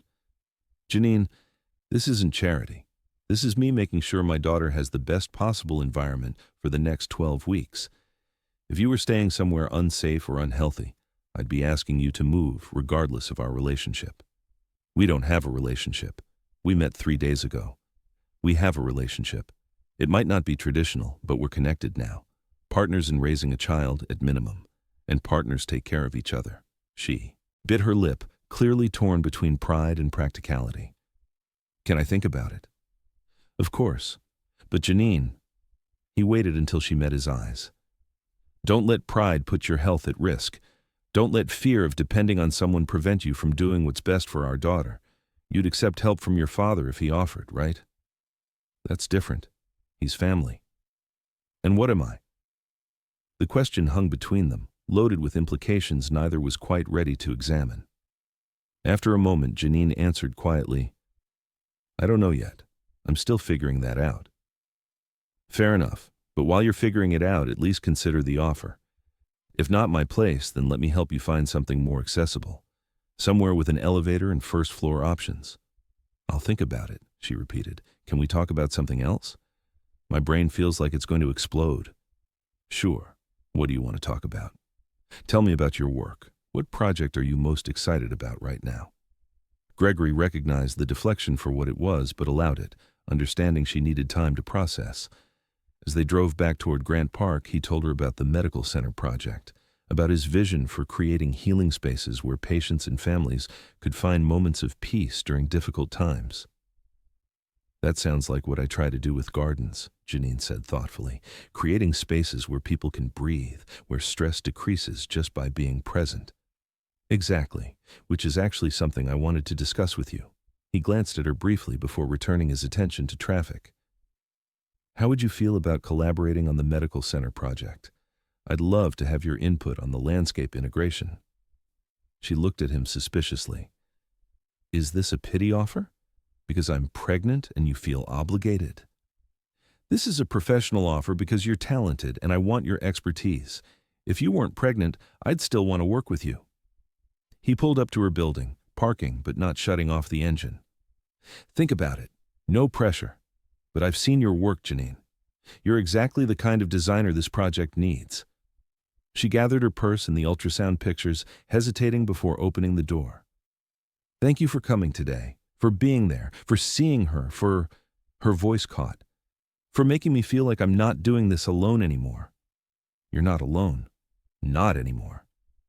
Gregory reached over, tucking a stray curl behind her ear in a gesture that felt both natural and dangerously intimate. Get some rest, and seriously consider the living situation. I'll help you move this weekend if you decide to take me up on it. She nodded, slipping out of the car before he could come around to help her. But she paused before closing the door, looking back at him with an expression that was equal parts grateful and terrified. Gregory, I'm glad you're her father. She's lucky. I'm the lucky one, he said quietly. I get to know you both. He waited until she was safely inside the building before driving away, his mind already spinning with plans. Janine wouldn't accept help easily. Her pride and independence were too strong, but there were ways to support someone without making them feel like charity cases. Vincent had given him the blueprint. Don't ask, just do. And Gregory was very good at executing plans once he'd made up his mind. Russell was waiting in Gregory's office when he returned, feet propped on the desk. Well, how'd the appointment go? Perfect. She's perfect. Gregory pulled out his phone, showing Russell the ultrasound pictures he'd photographed. 2 pounds 8 ounces, measuring right on track, strong heartbeat. Doctor said everything looks healthy. That's great news. Russell studied the images, then looked up. And how's Janine? Stressed. Doctor put her on modified bed rest, which is essentially impossible in her current living situation. Blood pressure is still elevated. Risk of preeclampsia. Gregory tossed his jacket over a chair, running a hand through his hair in frustration. I offered to let her move in with me. She's thinking about it, which is Janine speak. For her pride is battling her practicality. Can you blame her? Moving in with a man she met 3 days ago, even if he is her baby's father, is a big ask. I know that. But what's the alternative? She keeps climbing 3 flights of stairs multiple times a day while her blood pressure spikes. She ignores doctor's orders because she can't afford to reduce work hours. Gregory paced the office. She's putting herself and the baby at risk because she doesn't want to accept help. So make it easier for her to accept help. Frame it differently. How? Russell swung his feet off the desk. What if it wasn't about her moving in with you, but about you providing temporary housing as part of your parental responsibility? Like child support, but prenatal. You're ensuring adequate living conditions for your child during the final trimester. It's not personal, it's practical. That sounds cold and transactional. Sometimes cold and transactional is easier to accept than warm and personal, especially for people who've been hurt or disappointed. Russell's expression turned thoughtful. Though there's another option. What if we expedited that job offer we discussed? Give her a legitimate reason to relocate closer to our offices, which happen to be downtown near your building. Corporate housing is part of the relocation package. Gregory stopped pacing. You think she'd accept that? I think it gives her agency. She's not accepting charity from the baby's father. She's accepting a career opportunity that happens to come with better living arrangements. Her choice, her decision, based on professional merit. That's actually brilliant. Gregory pulled out his phone. When can we set up the interview? Monday work for you? I'll have HR pull together a formal offer packet this weekend. Make it Monday. And Russell, Gregory met his friend's eyes. Thank you. For understanding why this matters, for helping me figure out how to support her without making her feel diminished. That's what partners do. Speaking of which, Russell's expression turned more serious. Your father called. Oliver wants to meet you for dinner. He said it's important. Gregory's jaw tightened. After 22 years of barely speaking, now he wants dinner? He knows about the baby. Apparently someone from the clinic recognized your name and mentioned it to a friend who knows your father's circle. Word travels fast in Atlanta's upper class. Russell stood, moving toward the door. You should talk to him. Whatever history you have, he's still family. And you're about to be a father yourself. Might be time to figure out how to navigate family relationships before you're modeling them for your daughter. After Russell left, Gregory stared at his phone. Oliver Hale's name in his recent calls list. His father, the man who'd withdrawn so completely after Grace Hale's death that Gregory had essentially grown up an orphan while his father still lived. But Russell was right. How could he model healthy family relationships for his daughter if he couldn't even speak to his own father? He dialed before he could talk himself out of it. Oliver answered on the second ring. Gregory, thank you for returning my call. His father's voice was exactly as Gregory remembered, cultured, controlled, revealing nothing. Russell said you wanted to meet for dinner. I do. A pause, unusual for Oliver, who never hesitated. I heard about your situation, the baby. Word travels fast. It does in our circles. Another pause. Is it true? You're going to be a father? Yes, in approximately 12 weeks. I'd like to meet with you, discuss things. Perhaps Sunday evening? I have plans Sunday. Dinner with Janine's family. Janine is the mother. Janine is the woman carrying my daughter. Yes, it's complicated. Gregory wasn't ready to explain the surrogacy situation to his father. I see. Oliver's tone suggested he saw more than Gregory revealed. Another evening then. You pick the time. Gregory made a snap decision. Tomorrow, 7 p.m., Morton's Steakhouse. I'll be there. Gregory, his father's voice softened almost imperceptibly. I'm looking forward to seeing you. The call ended before Gregory could respond, leaving him staring at his phone and wondering what the hell his father wanted after all these years of silence. His phone buzzed with a text from Janine. Thank you again for today. It meant a lot that you were there. Also, I've been thinking about your offer. Can we talk about it tomorrow? Relief flooded through him. She wasn't saying yes yet, but she wasn't saying no either. Of course. Morning coffee? I know a place near your office that makes great decaf lattes. You know my work schedule? I may have looked up Morrison and Associates' office hours. Is that creepy? Maybe a little. But also sweet. 9 a.m.? I'll pick you up at 8:30. We can talk before you start work." "Okay. See you then." Gregory set his phone aside, looking at the ultrasound picture still displayed on his computer screen. His daughter, tiny and perfect, already changing his life in ways he couldn't have predicted. In 3 days, he'd gone from successful bachelor architect to expectant father. From casual acquaintance with a talented landscape designer to deeply invested in Janine Cross's well-being. From carefully controlled life to beautiful chaos. And he wouldn't change any of it. His mother had been right about the best things requiring risk, about beautiful spaces, healing broken souls, about following passion instead of playing it safe. Gregory just hoped he was brave enough to follow where this unexpected path was leading. Because somewhere between that first shocking revelation and sitting in a doctor's office watching his daughter move on a screen, he'd realized something terrifying and wonderful. He was falling for Janine Cross. Not because she was carrying his child, but because of who she was, brilliant, kind, strong, and more beautiful than she realized. And he had no idea if she felt anything close to the same way, or if he was setting himself up for the kind of heartbreak he'd spent years avoiding. But risk was required for the best things in life. His mother had taught him that. Now, he just had to be brave enough to believe it. Chapter 3. Saturday morning arrived with rain hammering against Gregory's penthouse windows, the kind of autumn storm that made staying in bed seem like the only reasonable option.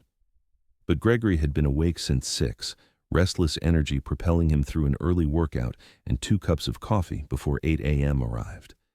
He'd spent half the night thinking about Janine, about the conversation they'd have this morning, about how to present the living situation offer in a way that honored her independence while ensuring her safety. The other half he'd spent researching preeclampsia, reading medical journals until the dangers were crystal clear in his mind. Women died from preeclampsia. Babies died. And Janine was climbing 3 flights of stairs daily while her blood pressure remained elevated. That wasn't acceptable. He just had to make her see it without making her feel controlled or diminished. His phone rang at 8:15. Janine's name flashed on the screen. "Good morning," he answered, already moving toward his bedroom to grab a jacket. "I was just about to head out." "About that." Janine's voice sounded strained. "I'm not feeling great this morning. Headache, some dizziness. I think I should probably skip coffee and just rest today." Gregory's protective instincts went on high alert. "Did you call your doctor?" "It's Saturday. She's not in the office. They have an on-call service. Janine, headache and dizziness are warning signs. Dr. Martinez specifically told you to watch for those." He was already grabbing his keys, heading for the door. "Have you checked your blood pressure?" "I don't have a blood pressure monitor at home. I'm coming over, right now." He punched the elevator button, phone still pressed to his ear. "Do not argue with me about this." "Gregory, I'm fine. It's probably just pregnancy hormones, or I didn't sleep well, or it's preeclampsia, which can be life-threatening if not monitored." His voice was sharper than he intended, fear making him brusque. "I'll be there in 20 minutes. If your symptoms get worse before I arrive, call 911, promise me." Silence stretched. Then, quietly, "I promise. But you don't need to. I'm already in my car. See you soon." The drive to Grant Park felt interminable, despite light Saturday morning traffic. Gregory's mind spun through worst-case scenarios, medical complications, the 1,000 things that could go wrong in 12 weeks. He'd barely known his daughter existed for 4 days, and the thought of losing her, or Janine, was unbearable. He took the stairs to Janine's 3rd-floor apartment 2 at a time, arriving breathless and soaked from the rain. His knock was probably too loud, too urgent, but he couldn't moderate his intensity. Janine opened the door wearing pajamas, soft cotton pants, and an oversized t-shirt that said "Plant Mom" across the front. Her natural hair was pulled back in a silk scarf, her face bare of makeup, revealing shadows under her eyes that hadn't been there yesterday. She looked young and vulnerable and in need of care. "Hi," she said, stepping back to let him in. "Sorry I'm not dressed. I wasn't expecting you to actually come over." Gregory moved inside, immediately assessing her with concern. "How's the headache? Still dizzy?" "Headache is better since I drank some water. Dizziness comes and goes." She settled onto her futon carefully. "I probably overreacted. You didn't need to drive all the way over here in the rain." "I absolutely needed to." Gregory set down the bag he'd brought. A pharmacy stop on the way had yielded a blood pressure monitor, pregnancy-safe pain relievers, and electrolyte drinks. "Have you eaten anything today?" "Not yet. I woke up feeling nauseous." "Okay, let me check your blood pressure first, then we'll get some food in you." He pulled out the monitor, reading the instructions quickly. This might feel tight. She extended her arm, watching as he carefully wrapped the cuff around her bicep. "You bought a blood pressure monitor?" "I bought two. One for you, one for me to keep when I'm monitoring your health." He pressed the button, waiting as the cuff inflated.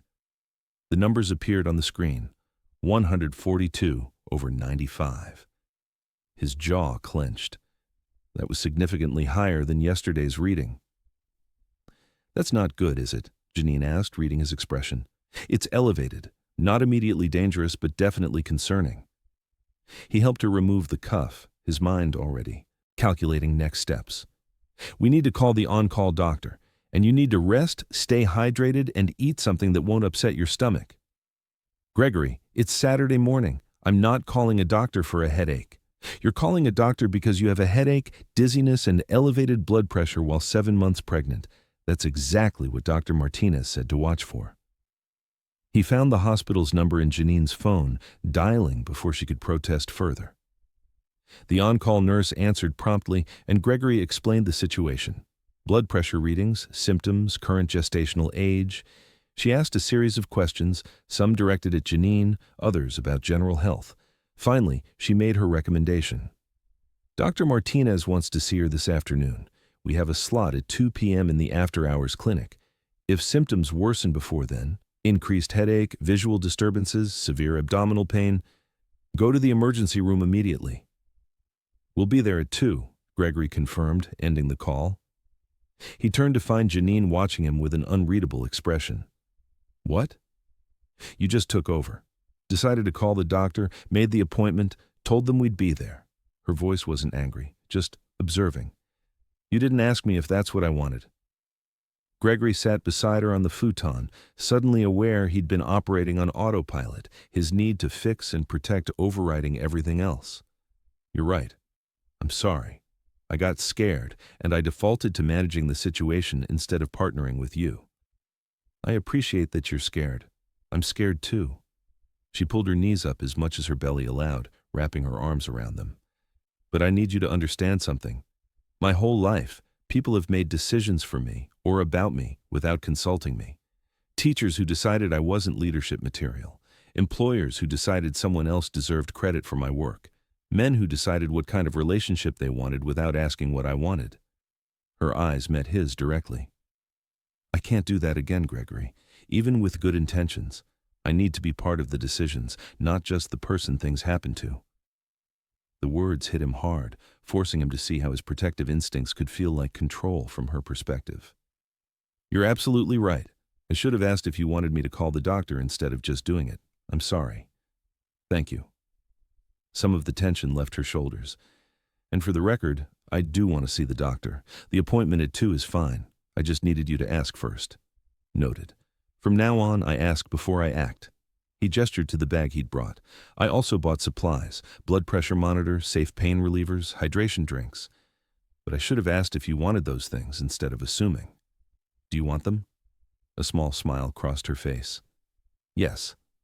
That was actually really thoughtful, even if the execution was a bit take charge. "I'm working on it.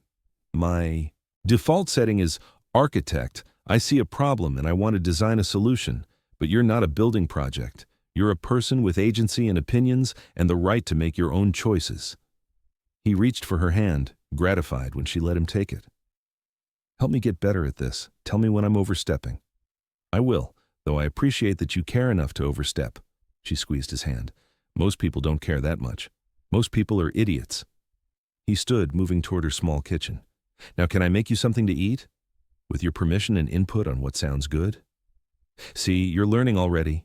Janine unfolded herself from the futon, following him. "Toast sounds manageable. Plain, with maybe a little butter." They worked together in her tiny kitchen, Gregory toasting bread while Janine retrieved butter and jam from her refrigerator. The space was too small for 2 people, which meant they kept bumping into each other, hands brushing, bodies close. Each contact sent awareness skittering through Gregory's nervous system, reminding him that his attraction to her was becoming increasingly difficult to ignore. "So," Janine said as they settled at her small table with toast and tea, "we were supposed to talk about your living situation offer this morning. We can postpone that conversation. You're not feeling well." "Actually, I've been thinking about it a lot, and about what Dr. Martinez said about modified bed rest and reducing stress." She nibbled her toast, choosing words carefully. "I can't afford to move right now, even if I wanted to. First and last month's rent plus deposit on a new place is money I don't have. I'm barely making ends meet with my current rent." Gregory opened his mouth to offer financial help, then remembered his promise to ask first. "Would you be open to me helping with moving costs if you found a better place?" "That's generous, but it still doesn't solve the fundamental problem. I need to work. I can't afford to reduce my hours, and Morrison and Associates isn't going to let me work remotely. My boss barely tolerates me working in the office, let alone from home." "What if you weren't working for Morrison and Associates?" Gregory pulled out his phone, finding the email Russell had sent last night. "Russell and I have been discussing expanding Hale architecture into integrated design, architecture and landscape working together from concept phase. We need a landscape architect who understands buildings, who can think holistically about spaces. We've been researching candidates for 3 months." Janine's eyes narrowed. "Is this a pity offer?" "This is a professional offer based on your qualifications. Look." He showed her the email, which included a list of 5 landscape architects they'd been considering, along with portfolio reviews and assessments. Janine's name was at the top of the list, with notes about her community-focused designs and innovative integration approaches. She read the email carefully, her expression shifting from suspicion to cautious interest. "You were really considering this before you knew about the baby?" "We were. Russell wanted to reach out to you after the community center project was complete. The baby situation just moved up our timeline." Gregory set his phone aside. "This would be a partnership position, Janine. Your name on the door eventually. Full benefits, competitive salary, and flexibility to work remotely when needed.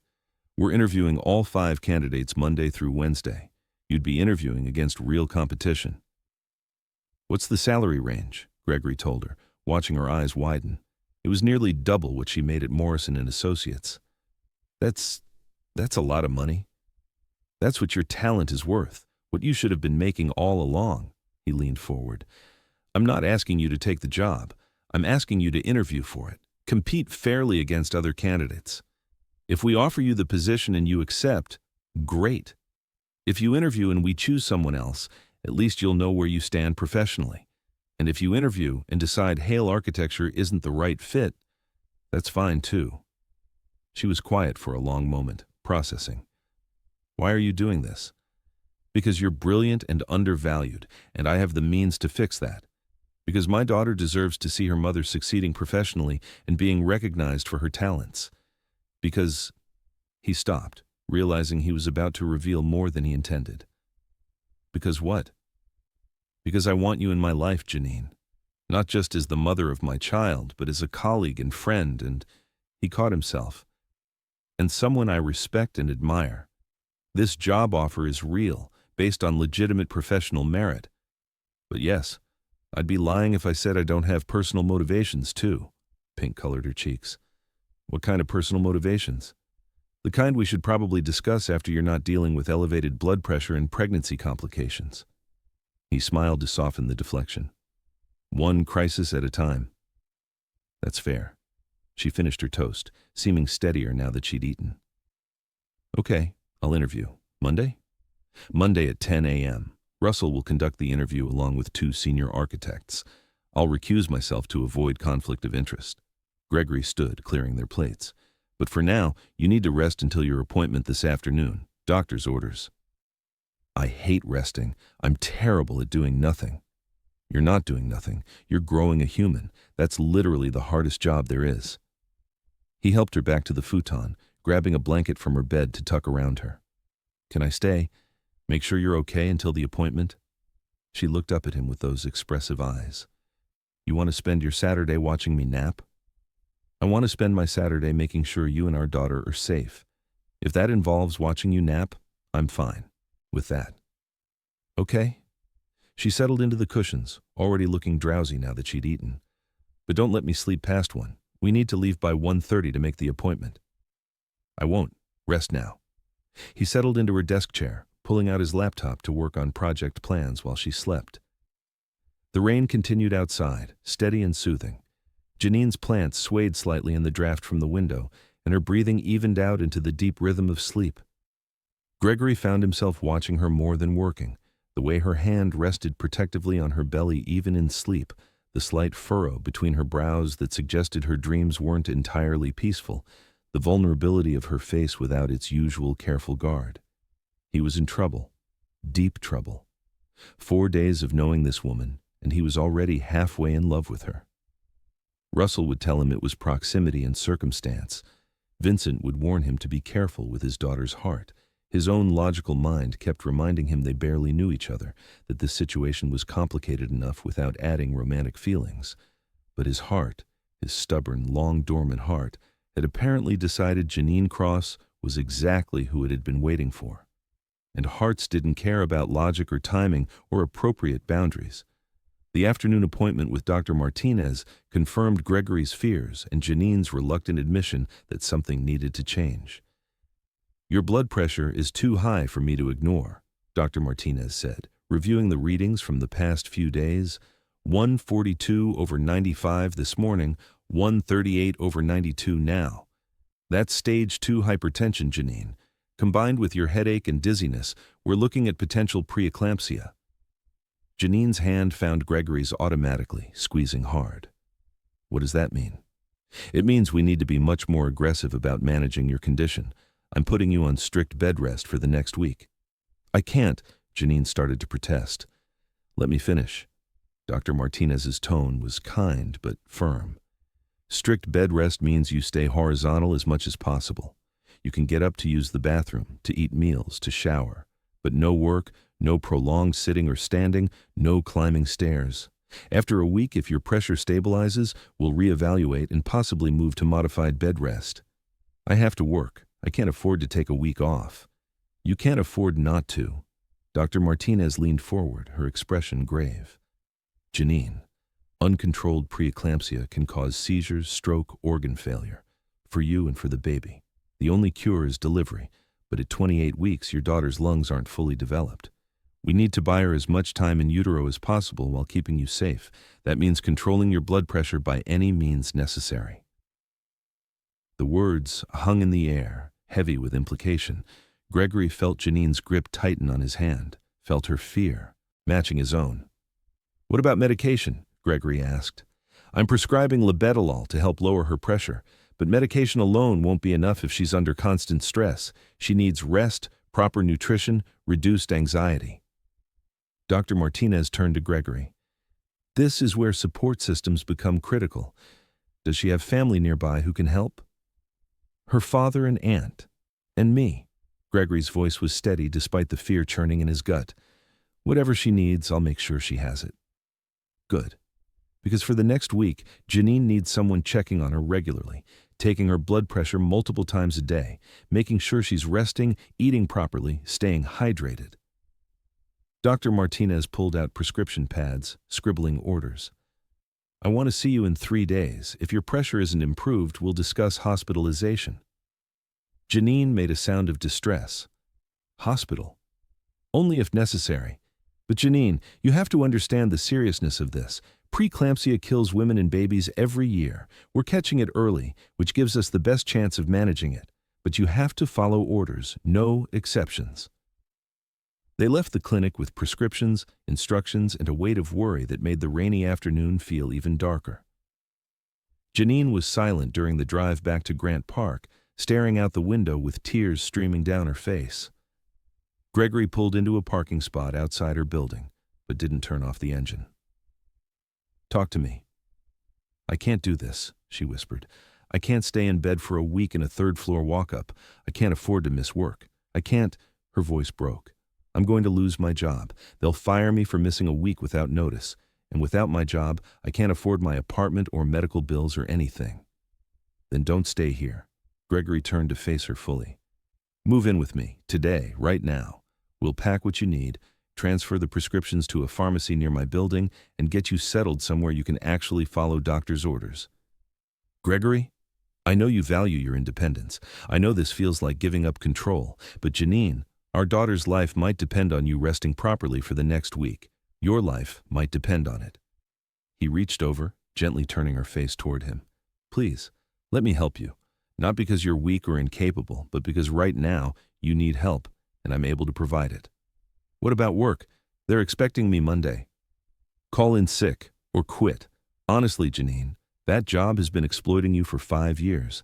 This might be the universe giving you permission to walk away. He squeezed her hand. And you have an interview Monday at Hale Architecture. If it goes well, you'll have a better job lined up anyway. She was quiet for a long moment, and Gregory could see the war happening behind her eyes.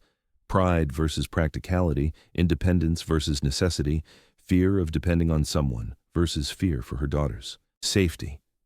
1 week, she finally said. I'll stay with you for 1 week while we figure out the blood pressure situation. After that, we reassess. Relief flooded through him. 1 week. That's all I'm asking. And separate bedrooms, clear boundaries. This is temporary and practical, not... She stopped, not finishing the thought. Not what? Not anything else, she said quietly. Not romantic or permanent or anything that complicates things more than they're already complicated. Gregory wanted to argue, wanted to tell her that his feelings were already complicated and romantic, and very much not temporary. But now wasn't the time. She was scared and vulnerable, and making a decision that cost her pride. The last thing she needed was him adding romantic pressure to an already overwhelming situation. Separate bedrooms, clear boundaries, temporary arrangement, he agreed. Now let's get you packed before you change your mind.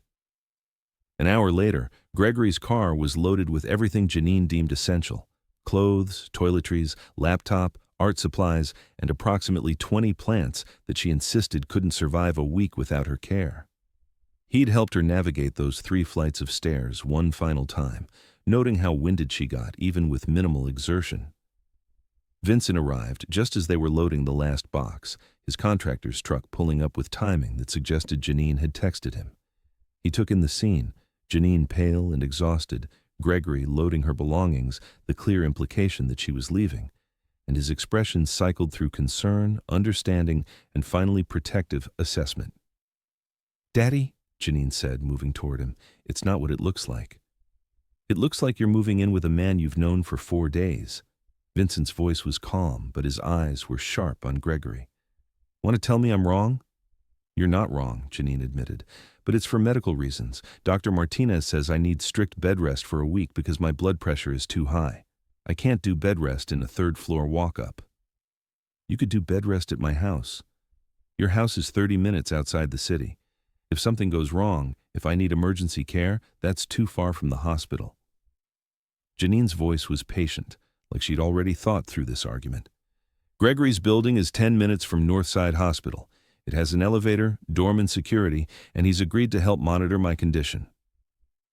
Vincent looked at Gregory, father to potential son-in-law, protective instinct to protective instinct. Can I talk to you privately? Of course. Gregory followed Vincent a few steps away from Janine, giving them the illusion of privacy even though she could probably hear every word. I respect that you're trying to help my daughter, Vincent said quietly.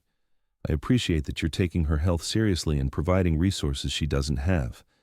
But Mr. Hale, I need to know your intentions are honorable. They are. I promise you, Janine will have her own bedroom, her own space. I'm there for medical support and practical assistance, nothing more unless she decides she wants something different. Gregory met Vincent's eyes directly.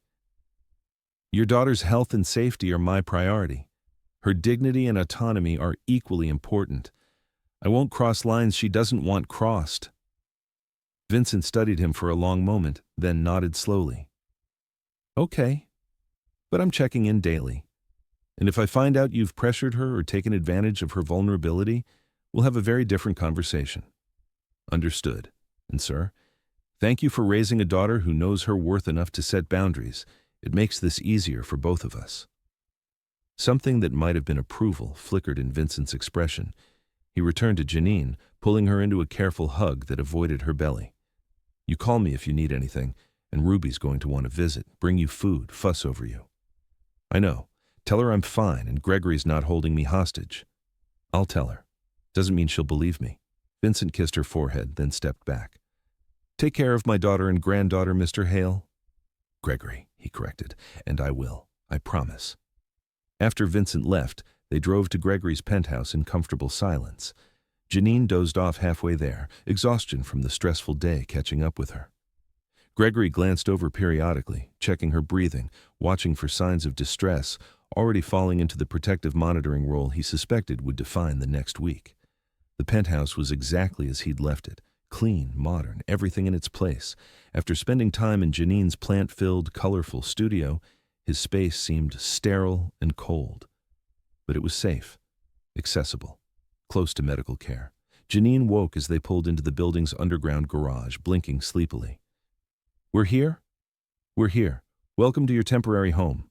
He came around to help her out of the car, noting how carefully she moved. "Ready?" "As I'll ever be." The doorman helped with her boxes while Gregory guided Janine to the elevator, his hand on her lower back in a gesture that was becoming habitual. The ride up to the 20th floor was quiet, tension building as they approached the reality of living together. His penthouse occupied the entire 20th floor, 3,000 square feet of open concept, living with floor-to-ceiling windows overlooking the Atlanta skyline. The decor was minimalist modern, clean lines, neutral colors, expensive furniture that prioritized form over comfort. Janine took it all in with wide eyes. "This is your apartment?" "It's too big for one person. I bought it thinking I'd eventually have a family to fill it." He set down her bag, suddenly seeing his home through her eyes. "It's probably not very welcoming. I travel a lot for work, so I'm barely here." "It's beautiful, just very—" She searched for a diplomatic word. "Sterile?" Gregory supplied. "Cold? Like a magazine spread instead of somewhere people actually live?" "I was going to say minimal, but yeah, those words too." She moved to the windows, looking out at the city sprawled below. "The view is incredible, though. That's why I bought it. After my mother died, I spent years living in small spaces, dorm rooms, starter apartments. This felt like breathing room." He joined her at the window. "But you're right that it's not very warm or lived in. Maybe your plants will help with that." She smiled slightly. 20 plants aren't going to make a dent in this space. You need at least 50. "Then we'll get 50. Tomorrow. Today you need to rest." He gestured toward the hallway. "Let me show you your room." The guest bedroom was the second largest room in the penthouse, with its own ensuite bathroom and a king-sized bed that dwarfed Janine's futon. Gregory had spent the morning making sure it was ready. Fresh linens, towels, clearing space in the closet and dresser. "This is almost as big as my entire apartment," Janine said, moving around the space. "Where will you be?" "Master bedroom is at the other end of the hall. We'll have privacy, but I'll be close if you need anything." He set her bags on the luggage rack. "Bathroom is through there. I stocked it with pregnancy-safe toiletries based on what I saw at your place, but let me know if you need anything else." She explored the bathroom, emerging with an expression caught between gratitude and overwhelm. "You bought my shampoo brand? And conditioner, and the lotion you had by your bed, and those herbal tea bags you like." He suddenly felt self-conscious. "Is that creepy?" Russell said it might be creepy. "It's thoughtful, really thoughtful." She sat on the edge of the bed, exhaustion evident in every line of her body. "Thank you, Gregory, for all of this. I know I'm not making it easy. You're protecting your independence. That's not making it difficult. That's being smart." He moved to the doorway, giving her space. "I'm going to order dinner. Any preferences or aversions?" "Anything sounds good, honestly. I've been too nauseous to have much appetite.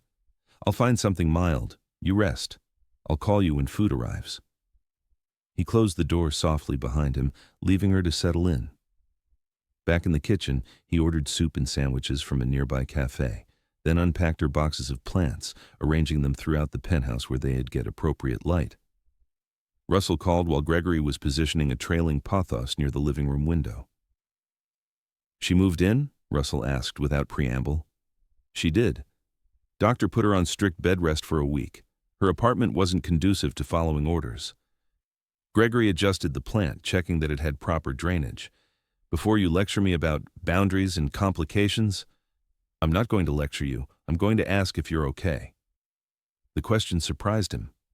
I'm fine. Gregory, you just moved the woman you're falling for into your home under medical pretense. That's a recipe for emotional disaster if you're not careful.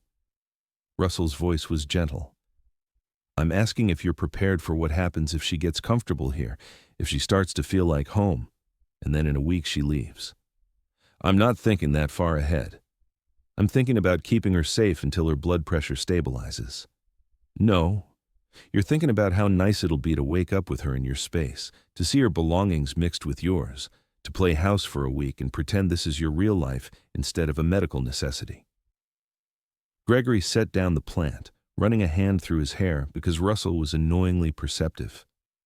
What if I am? Is that so terrible? It's not terrible. It's dangerous. For both of you. Because what happens when the week is over and she's healthy again? Do you really think she's going to want to stay with a man she's known for less than 2 weeks? Or is she going to feel pressured and obligated because you're the father of her child and you've been taking care of her? I don't know. But I know I can't walk away from her, Russell. I can't pretend I don't care about her beyond the baby. And maybe that makes me selfish or foolish or both, but he stopped, surprised by the emotion clogging his throat.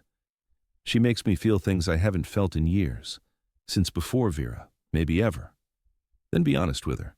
Not this week while she's vulnerable and scared, but when she's stable and safe and has her power back, tell her how you feel.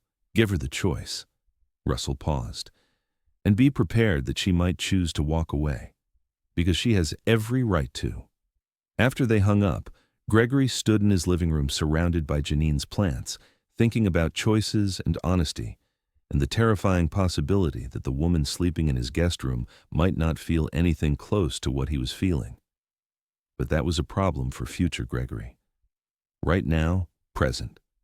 Gregory needed to make sure Janine ate dinner, took her medication, and rested like her life depended on it. Because it literally did. Chapter 4. Dinner that evening was quiet and strangely domestic. Janine curled up on Gregory's couch in comfortable clothes, soup and sandwiches on the coffee table, rain still pattering against the windows. She'd emerged from her room looking more rested, her hair down from its scarf and falling in natural curls around her shoulders. Gregory found himself trying not to stare at how beautiful she looked in his space, how right it felt to have her there. "This is really good soup," Janine said, savoring another spoonful. "Where's it from?" "Little cafe 2 blocks over. They do comfort food really well." Gregory watched her eat, relieved to see her appetite returning. "How are you feeling? Any more dizziness or headache?" "Better now that I've rested. The medication might be helping too." She set down her spoon, looking around the penthouse. "Your place is so quiet. I'm used to hearing neighbors through the walls, street noise, sirens. This is like living in a soundproof bubble. Is that good or bad?" "Different, peaceful, I think, though it might take some getting used to." She picked at her sandwich.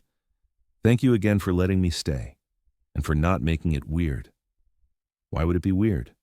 "Because we barely know each other and I'm sleeping down the hall from you and we're having a baby together, but we're not together." She said it all in a rush, as if she'd been holding the words in. "That's weird, right? That has to be weird." Gregory set down his own food, giving her his full attention. "It's unconventional, but weird implies there's something wrong with it. I don't think there's anything wrong with 2 people trying to figure out an unexpected situation in a way that respects both of them." "Is that what we're doing? Figuring things out?" "I think so, unless you have a better description." She was quiet for a moment, then asked softly, "What are we figuring out exactly? The baby arrangements, how to co-parent, or—" She stopped, not finishing the thought. "Or what? Or if there's something else here, between us." She met his eyes directly. "Because sometimes when you look at me, it feels like, I don't know, like maybe this isn't just about the baby." Gregory's heart rate kicked up. This was the conversation Russell had warned him not to have while she was vulnerable. But Janine had opened the door, and he'd never been good at lying. "You're right," he said carefully. "It's not just about the baby, at least not for me. I'm attracted to you, Janine. I have been since the community center project, before I knew about the pregnancy. And the more time I spend with you, the more I... He stopped, choosing his words carefully. The more I want to know you, really know you, not just as my daughter's mother, but as a person. Pink colored her cheeks. I wasn't expecting you to be that honest. Would you prefer I lie? No, but honesty is scary. She pulled her knees up, wrapping her arms around them as much as her belly allowed. What if I said I might be attracted to you too? That sometimes when you touch my hand or stand close to me, I feel something I probably shouldn't feel. Why shouldn't you feel it?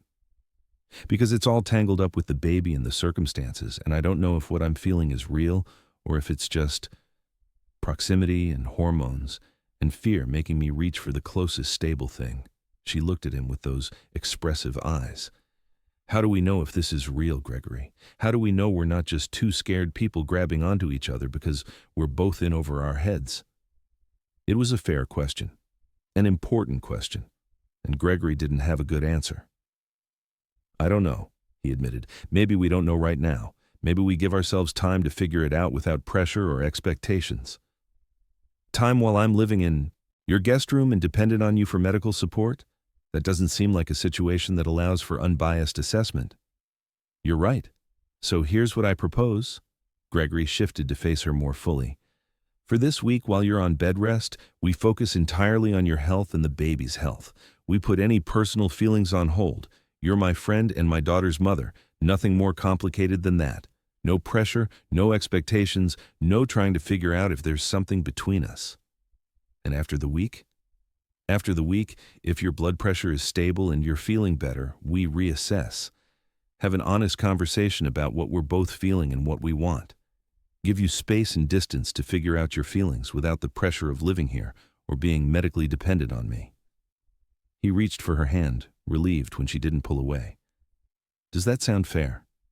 She nodded slowly. That sounds fair. And scary. But fair. Everything about this situation is scary. We're just trying to do it with as much honesty and respect as we can manage. They finished dinner in more comfortable silence, the tension from their conversation settling into something cautiously hopeful. After Janine took her evening medication, Gregory showed her how to use the blood pressure monitor, watching as she went through the process herself.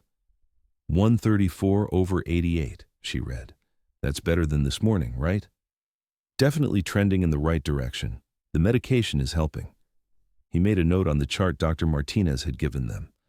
Let's check it again before bed and first thing in the morning. This feels very medical and clinical. That's kind of the point for this week. Medical and clinical keeps things from getting complicated. He caught her slight smile. What? You're trying really hard to maintain boundaries even though I can see it costs you something. Of course it costs me something, but your health is more important than my wants. He stood, collecting their dinner dishes. Now, doctor's orders say you need to rest. What sounds good? Movie? Reading? I have streaming services and about 1,000 books. Actually, I brought my sketch pad. I thought I might work on some design ideas for the medical center project you mentioned. She looked at him hopefully. If the offer to collaborate is still open? Always open. Let me get your art supplies. He retrieved her bag from the guest room, setting it beside her on the couch along with extra pillows to support her back.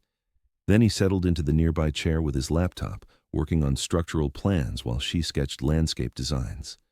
It was comfortable, easy, like they had been doing this for years instead of days. Gregory glanced up periodically, watching her work. She'd pulled her hair back with a pencil, leaving stray curls framing her face. Her bottom lip caught between her teeth in concentration, her hand moving across the page with confident strokes. Stop watching me, she said without looking up. It's distracting. How did you know I was watching? I can feel it, and you're being very obvious about it. He smiled, returning to his own work. Sorry, you're just nice to watch when you're creating things. Creepy, but I'll allow it. There was warmth in her voice that suggested she didn't mind as much as she pretended. They worked in companionable silence until Janine's eyes started drooping around 9:30. Gregory noticed her fighting to stay awake, sketching slower as exhaustion claimed her. Bed, he said gently, closing his laptop. You need rest more than you need to finish that design tonight. But I'm almost done with the courtyard layout, which will still be there tomorrow. Come on. He stood, offering his hand to help her up. She took it, letting him pull her to standing, and they ended up closer than intended. Close enough that he could see gold flecks in her eyes, close enough to catch that floral, earthy scent that was becoming dangerously familiar. For a moment, neither moved. The air between them crackled with awareness, with attraction neither was supposed to be acknowledging this week. Then Janine stepped back, breaking the contact. Right. Bed. Medical necessity and all that. Medical necessity, Gregory echoed, though his voice was rougher than intended. He walked her to the guest room, waiting while she went through her evening routine. When she emerged from the bathroom in pajamas with her hair wrapped in a silk scarf, she looked young and vulnerable and beautiful in ways that made his chest ache. "Good night, Gregory," she said softly from the doorway. "Thank you for today, for everything." "Good night, Janine. Call me if you need anything. I'm a light sleeper." After her door closed, Gregory stood in the hallway for a long moment, listening to the sounds of her settling into bed. Then he forced himself to his own bedroom, knowing sleep would be elusive with her so close, yet so carefully boundaried away. Russell was right that this was dangerous, right that playing house for a week could end in heartbreak. But as Gregory lay in bed staring at the ceiling, all he could think about was Janine sketching on his couch, Janine laughing at something he'd said during dinner. Janine's eyes on his with cautious hope when she'd admitted she might be attracted to him too. 1 week of being careful, 1 week of maintaining boundaries. He could manage that. Probably. The week passed in a careful dance of domesticity and restraint. Janine's blood pressure stabilized with rest and medication. Gregory checked on her constantly, bringing meals, monitoring her health, working from home so he'd be nearby if she needed anything. They fell into comfortable routines: breakfast together, work in companionable silence, dinner while discussing their respective projects. And through it all, the attraction simmered beneath the surface, acknowledged but not acted upon. Monday brought Janine's interview at Hale Architecture. Despite being on bed rest, Dr. Martinez cleared her for the brief outing. Russell conducted the interview with Amanda Chen and Marcus Torres, and by all accounts, Janine impressed everyone. That evening, Russell called with an offer: partnership track position, competitive salary, everything they'd discussed. Janine accepted, tears streaming down her face as she realized her career was finally getting the recognition it deserved. "Thank you," she whispered to Gregory after the call ended, "for believing in me enough to create this opportunity." "You created the opportunity with your talent," he corrected, resisting the urge to pull her into his arms. "I just made sure the right people saw it." Tuesday brought news that Morrison and Associates had fired Janine for missing work. Vera had called her boss, weaponizing information about the pregnancy. Gregory wanted to pursue legal action immediately, but Janine asked him to wait. "After the baby's born," she said, "right now, I just need to focus on staying healthy." Wednesday's appointment with Dr. Martinez brought good news. Janine's blood pressure had improved significantly. She was moved from strict bed rest to modified bed rest, allowed to increase activity gradually. "Whatever you're doing, keep doing it," Dr. Martinez said, smiling at them both. By Friday, Janine's week was up. They both knew the conversation was coming, the one where they decided what happened next, whether this arrangement continued or whether Janine needed space to think clearly. Friday evening arrived with tension thick enough to cut. They'd ordered takeout, eaten in near silence, both aware that the comfortable routine they'd built was about to be tested. "We need to talk," Janine said as they cleaned up dinner. "I know." Gregory set down the dish he was holding, turning to face her. "Your week is up tomorrow. You're free to make your own choices about where you live and what comes next. But you don't want me to leave." "I don't want you to leave, but what I want isn't the most important factor here." "What do you want, Janine?" She was quiet for a long moment, gathering her thoughts. "I want to understand what's happening between us. Because living here this week, having you take care of me, falling into this comfortable routine, it's made everything more confusing." "Confusing how?" "I can't tell anymore if what I'm feeling for you is real or if it's just gratitude and proximity and pregnancy hormones making me attached to the person who's being kind to me." She pulled her knees up, wrapping her arms around them. "How do we know, Gregory? How do we separate real feelings from circumstantial ones?" It was the same question she had asked before, and Gregory still didn't have a perfect answer. But he had a week of evidence now. A week of learning her routines, her preferences, the small details that made her who she was. A week of falling more, completely for her with every conversation, every shared meal, every moment of comfortable silence. "I don't know if we can separate them completely," he admitted. "Our circumstances brought us together. But Janine, I've been around you for a week now. I've seen you first thing in the morning and last thing at night. I've watched you work, watched you rest, watched you navigate disappointment and success, and every single thing I've learned about you just makes me more certain that what I feel isn't circumstantial." "What do you feel?"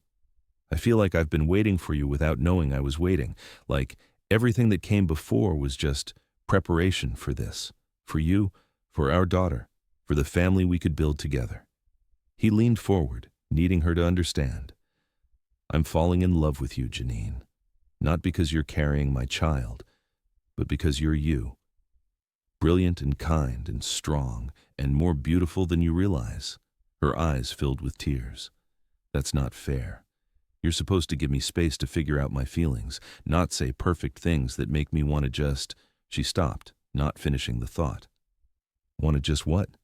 "Stay. Stop fighting this. Let myself believe that maybe this impossible situation could actually work out." She wiped at her tears, frustrated with the pregnancy hormones that made her so emotional. "But Gregory, what if we're wrong? What if a year from now we realize this was just two scared people grabbing onto each other because we both needed someone? Then we'll have given it an honest try and we'll figure out how to co-parent as friends. But Janine—" He moved to sit beside her, taking her hands in his. "What if we're right? What if this is real and we walk away from it because we're too scared to take the risk? Risk is terrifying when you've been hurt before. I know. Vera taught me that love was conditional and dangerous, but you're teaching me something different, that love can be partnership, that vulnerability is strength, not weakness, that the right person doesn't leave when things get hard." He squeezed her hands gently. "I'm willing to risk being wrong if it means finding out we might be right. Are you?" She searched his face, looking for something, certainty maybe, or proof that his feelings wouldn't evaporate once the circumstances changed. "I need a little more time," she finally said. "Not a lot. Just, I need to not be living in your guest room and dependent on you for every need. I need to have my own space for a few days so I can think clearly without you being so close that I can't separate my feelings from the situation." Disappointment flooded through Gregory, but he understood. "Where will you go?" "Not back to your apartment. Dr. Martinez said stairs are still too risky." "My father's house. He has a first-floor guest room, and Ruby's already offered to stay with me to help." She looked at him with eyes that held both apology and determination. "Just a few days, Gregory. Long enough to miss you and figure out if what I'm feeling is real or if it's just the comfort of being taken care of.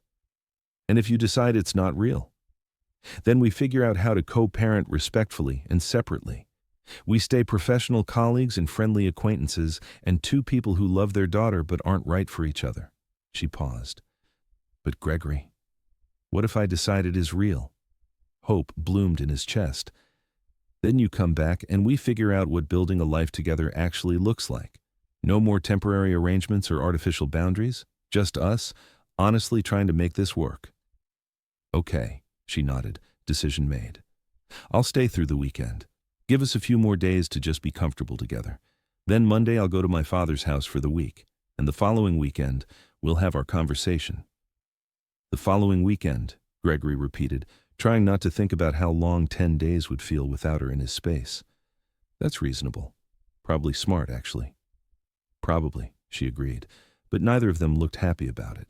Sunday dinner at Vincent's house felt like a farewell of sorts. Ruby cooked another enormous meal while Vincent pulled Gregory aside for another protective father conversation. The message was clear. Don't hurt my daughter. Gregory promised he wouldn't, though he knew the real test was yet to come.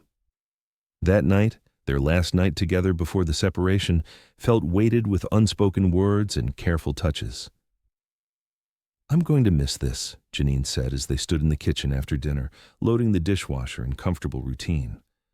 Having someone to cook with, to talk about the day with, to just exist around without it feeling like work.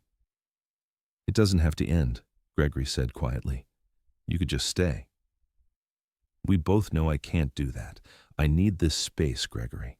I need to know what I feel when you're not right here being perfect and supportive and everything I've ever wanted in a partner. She turned to face him fully. But I will miss it. Miss you, just so you know. He moved closer, unable to help himself. I'll miss you too, every minute of every day. They stood like that in his kitchen, close but not quite touching, both aware they were teetering on the edge of something that could either become permanent or end before it truly started.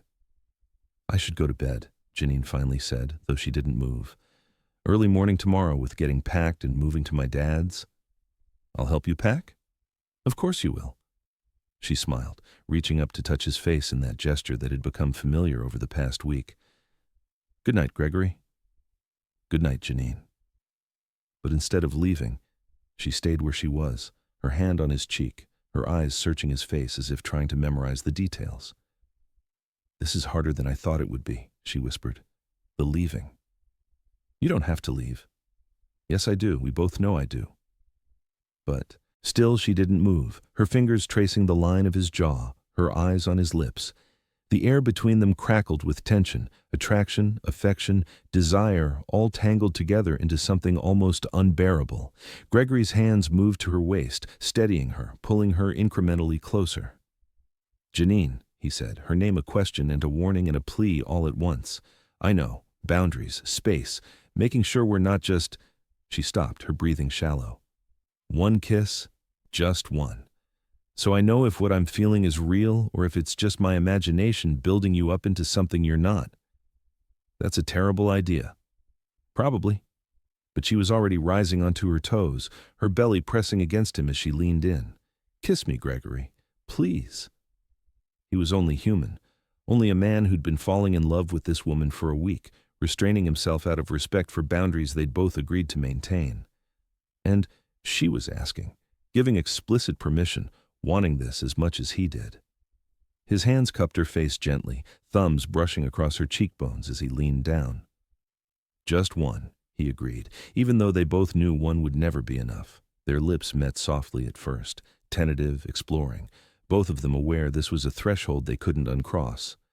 But then, Janine sighed against his mouth, and something shifted. The kiss deepened, became more urgent, tongues sliding together as weeks of denied attraction poured through both of them.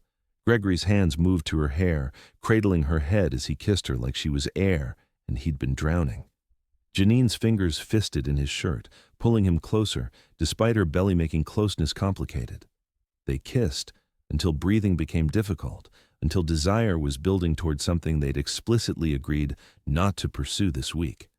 Gregory forced himself to pull back, resting his forehead against hers while they both gasped for breath. That was not just one kiss, Janine said unsteadily. That was at least 4 kisses, maybe 5. Should we feel guilty? Do you? No, I feel... She searched for the right word. Certain, like maybe I've been overthinking everything when the answer is really this simple. Hope bloomed fierce and bright in Gregory's chest. Simple how? Simple like I want you. Like the physical chemistry isn't just my imagination. Like maybe the emotional connection is strong enough to build on. She stepped back, putting distance between them with visible effort. But I still need that week to think. To make sure I'm choosing this with my head as well as my heart. Okay? Gregory forced himself to step back too, to give her the space she was asking for. 1 week? Then we talk? 1 week?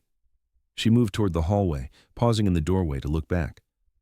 For what it's worth, that was a really good kiss. Just really good? Okay, phenomenal. World-altering. Proof that the chemistry is very real. She smiled, that shy expression that made his white heart stutter. Good night, Gregory. Good night, Janine. Monday morning arrived with rain and the peculiar heaviness of impending separation. Gregory had been awake since 5, trying to work but mostly watching the clock and dreading the moment Janine would leave. She emerged from the guest room at 7:30, already dressed in comfortable clothes for the move. Her belongings were mostly packed, boxes stacked by the door in careful organization that spoke of someone who'd done this too many times before. "I'll make breakfast," Gregory said, moving toward the kitchen with determined focus. If he kept busy, maybe the ache in his chest would be manageable. "Gregory," Janine's voice stopped him. "We don't have to pretend this isn't hard. It's okay to acknowledge that we're both struggling with this." He turned to face her, finding understanding in those expressive eyes. "I don't want you to go." "I know. Part of me doesn't want to go either." She moved closer, one hand on her belly in that protective gesture. "But I need to know, Gregory. Need to know if what I feel when you're close is the same thing I feel when you're not. Need to know if I'm choosing you or just choosing not to be alone. You'd never be alone. Your father, Ruby, Maya, you have people who love you. I know, but none of them make me feel the way you do." She reached up, touching his face in that gesture that was becoming dangerously familiar. "And I need to understand if that feeling is love or just need in disguise." They made breakfast together in careful silence, both aware of the countdown ticking in their heads. Vincent was coming at 9 to help load Janine's things. That gave them 90 minutes. 90 minutes to memorize the small details. The way she hummed while cooking, the way her hair caught the morning light, the way she unconsciously leaned into Gregory's space when they stood side by side. At 8:45, Janine checked her blood pressure one final time at Gregory's insistence. 124/82, stable and healthy. "You'll keep monitoring it?" Gregory asked, noting the reading on their chart. "Your dad has the monitor I gave you?" "He has it, and Ruby has a list of warning signs to watch for, and Dr. Martinez's emergency number is programmed into my phone." Janine's voice was patient, like she was soothing a worried child. "I'll be fine, Gregory. My father's house is 10 minutes closer to the hospital than your penthouse. If something happens, we can get help quickly." "I know. Logically, I know that. But the idea of you being somewhere I can't immediately check on you." He stopped, running a hand through his hair in frustration. "I've gotten used to having you here, to knowing you're safe. You'll still know I'm safe, just at a distance." She took both his hands, squeezing gently. "We can talk every day. Text throughout the day. Video chat if you need visual confirmation I'm breathing and healthy." "That's probably excessive." "Probably, but I wouldn't mind it," she smiled. "I like that you care enough to worry." Vincent's truck pulled up at exactly 9 o'clock. He came upstairs to help with the boxes, shooting Gregory a knowing look that suggested he understood exactly how difficult this separation was going to be. "Ruby's got the guest room all set up," Vincent said as he loaded boxes. "Picked up extra pregnancy pillows, made sure we had all of Janine's favorite foods. She's going to be spoiled and well cared for." "Good. That's good." Gregory carried another box to the truck, trying not to show how much this hurt. Janine wasn't leaving permanently. She wasn't abandoning their relationship. She just needed space to think. But his apartment, his life, was going to feel impossibly empty without her. The last box was loaded by 9:30. Janine stood in Gregory's living room, looking around at the space they'd shared for a week like she was trying to memorize the details. "Your plants," Gregory said suddenly. "You left all your plants."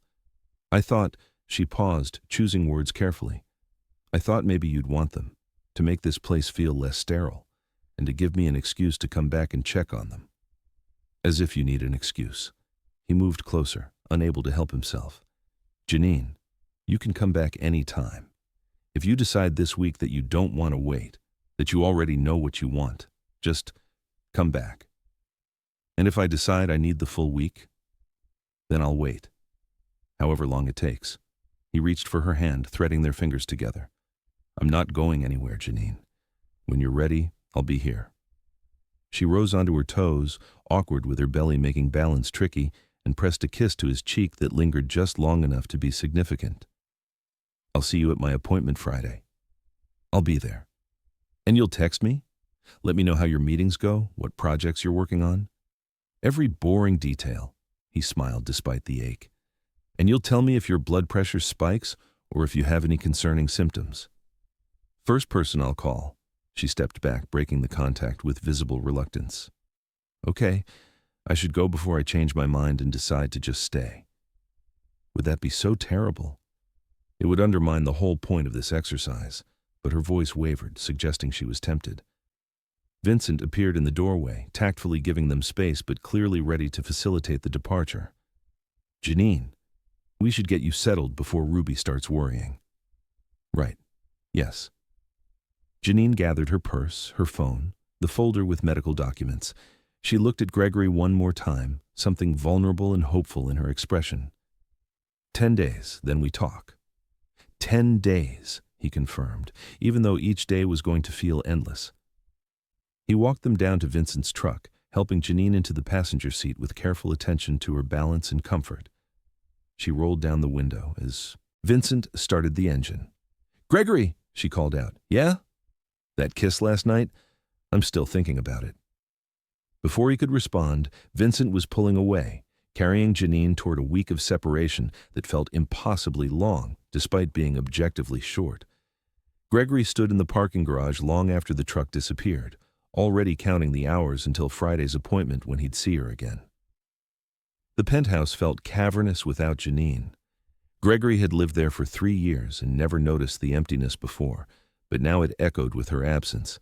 Her plants were everywhere, silent witnesses to the week they'd shared, and her scent still lingered in the guest room where she'd slept. He forced himself to focus on work, throwing himself into the medical center project with determined intensity.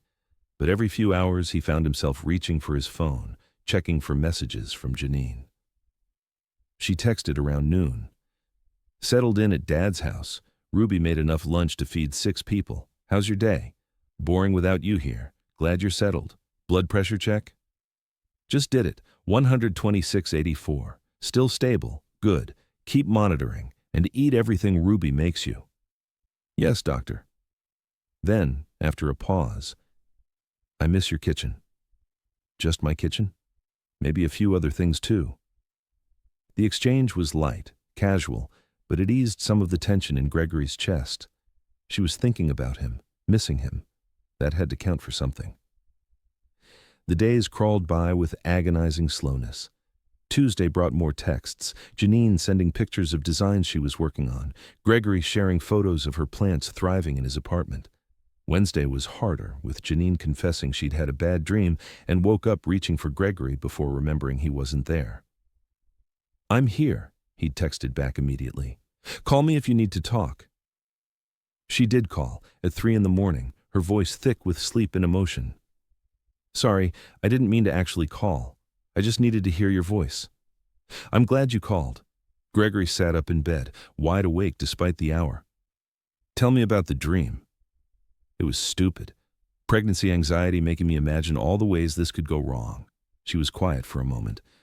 "But talking to you makes it better. Makes me remember why I'm doing this, the space thing. Because if missing you feels this intense after 3 days, it probably means something real. It definitely means something real." They talked for an hour, about nothing and everything, until Janine's voice grew drowsy and she finally fell asleep with the phone still connected. Gregory listened to her breathing, steady and peaceful, and felt something settle in his chest. She loved him. Maybe she hadn't said the words yet, but she called him at 3 a.m. when she was scared.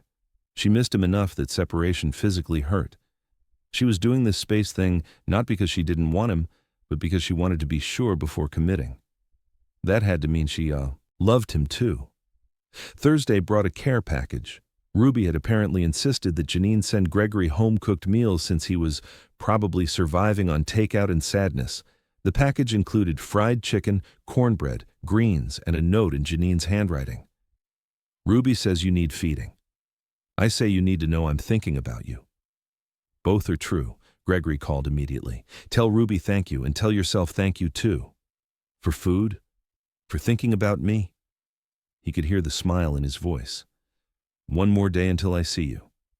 "I know. I've been counting hours." She paused. "Gregory, I've been thinking a lot this week. About us, about what I want, about what I'm feeling." His heart rate kicked up. And I think," she stopped, reconsidering. "Actually, I want to tell you in person. Friday after the appointment. Can we talk somewhere private? We can talk anywhere you want. Your place, if that's okay?" "More than okay. Perfect, actually." Relief flooded through him.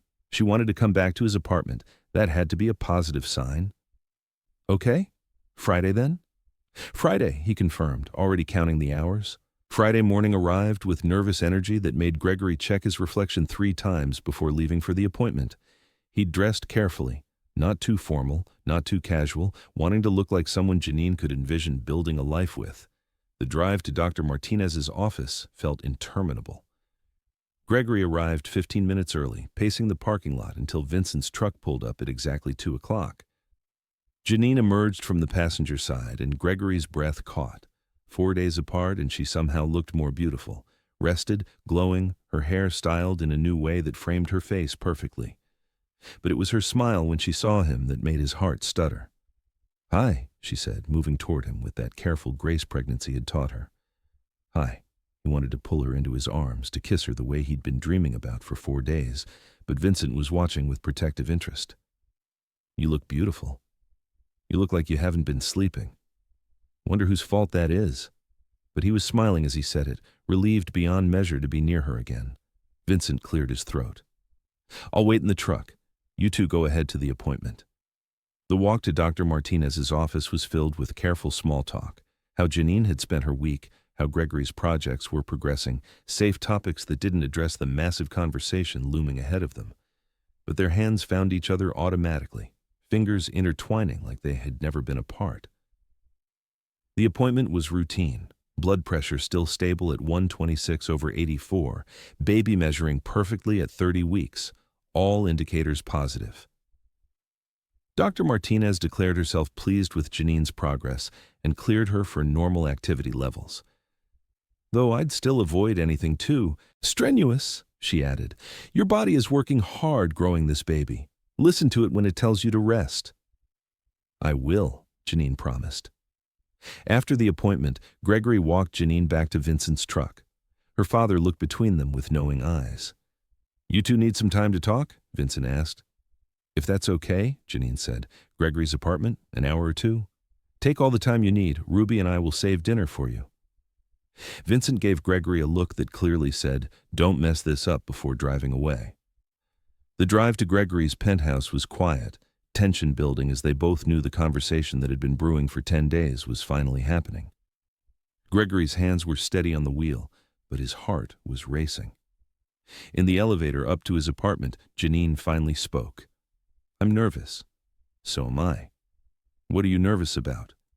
"That you'll have decided you don't want this. That 4 days of space showed you that life without me is preferable to life with me." He glanced at her. "What are you nervous about?" "That I'll say the wrong thing. That I'll try to explain what I'm feeling, and it'll come out wrong and you'll think I don't." She stopped as the elevator doors opened. "Can we go inside first?" The penthouse looked exactly as he'd left it, Janine's plants thriving on every surface, giving the sterile space warmth and life. She moved through it slowly, touching things like she was reacquainting herself with the space. "I missed this place," she said quietly. "Which is strange because it's only been 4 days, and I only lived here for a week before that. But I missed it." "Just the place? Or you?" "I missed you, Gregory." She turned to face him fully. "Every morning I'd wake up and reach for my phone to text you good morning and realize we were already texting because you'd sent me a message an hour before. Every meal I'd think about what you'd say about the food. Every time I worked on designs, I wanted to show you and get your input." Her voice was steady, determined. 4 days felt like 40, and it made me realize something important. Gregory's heart was pounding so hard, he was surprised it wasn't audible. "What did you realize?" "That what I feel for you isn't proximity or gratitude or pregnancy hormones. It's love." She moved closer, one hand on her belly, the other reaching for him. "I love you, Gregory. Not because you're my baby's father, or because you've been taking care of me, or because you're offering me a better job. I love you because you're kind and thoughtful, and you see me in ways no one else ever has.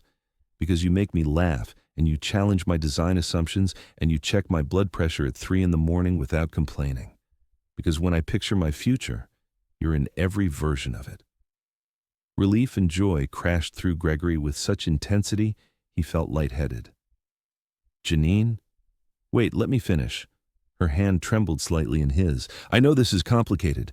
I know we met under impossible circumstances, and we're having a baby, and there are 1,000 practical reasons why this might not work.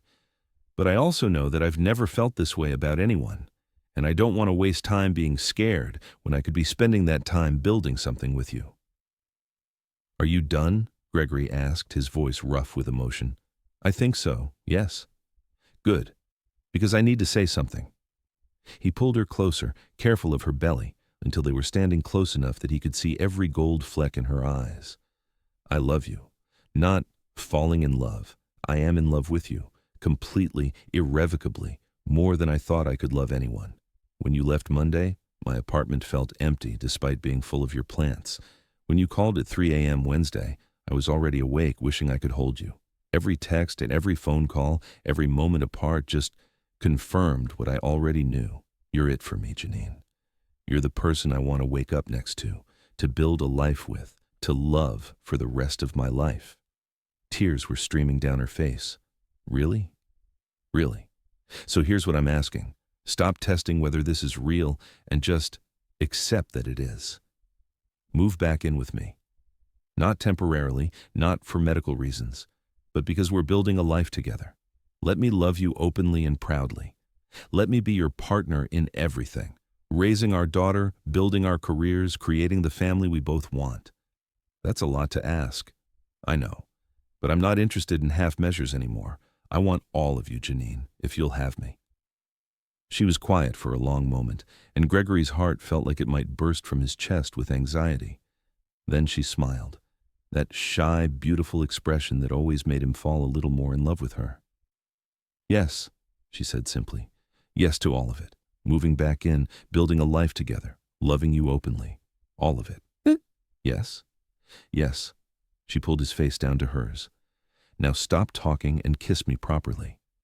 He did. Gregory kissed her like she was oxygen, and he'd been suffocating for 4 days.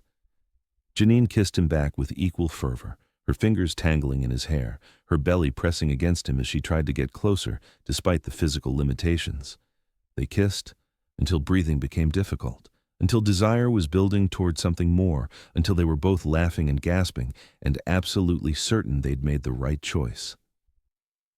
"I love you," Gregory murmured against her lips. "I love you so much."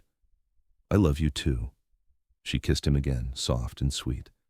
"Now show me our room, because I'm tired of sleeping alone, and if we're doing this, we're doing it right." "Our room," he repeated, liking the sound of that. "You're sure?" "I've never been more sure of anything in my life." The next 3 months passed in a blur of love and preparation. Janine officially moved back into Gregory's penthouse, their penthouse now, with her belongings integrated fully into his space.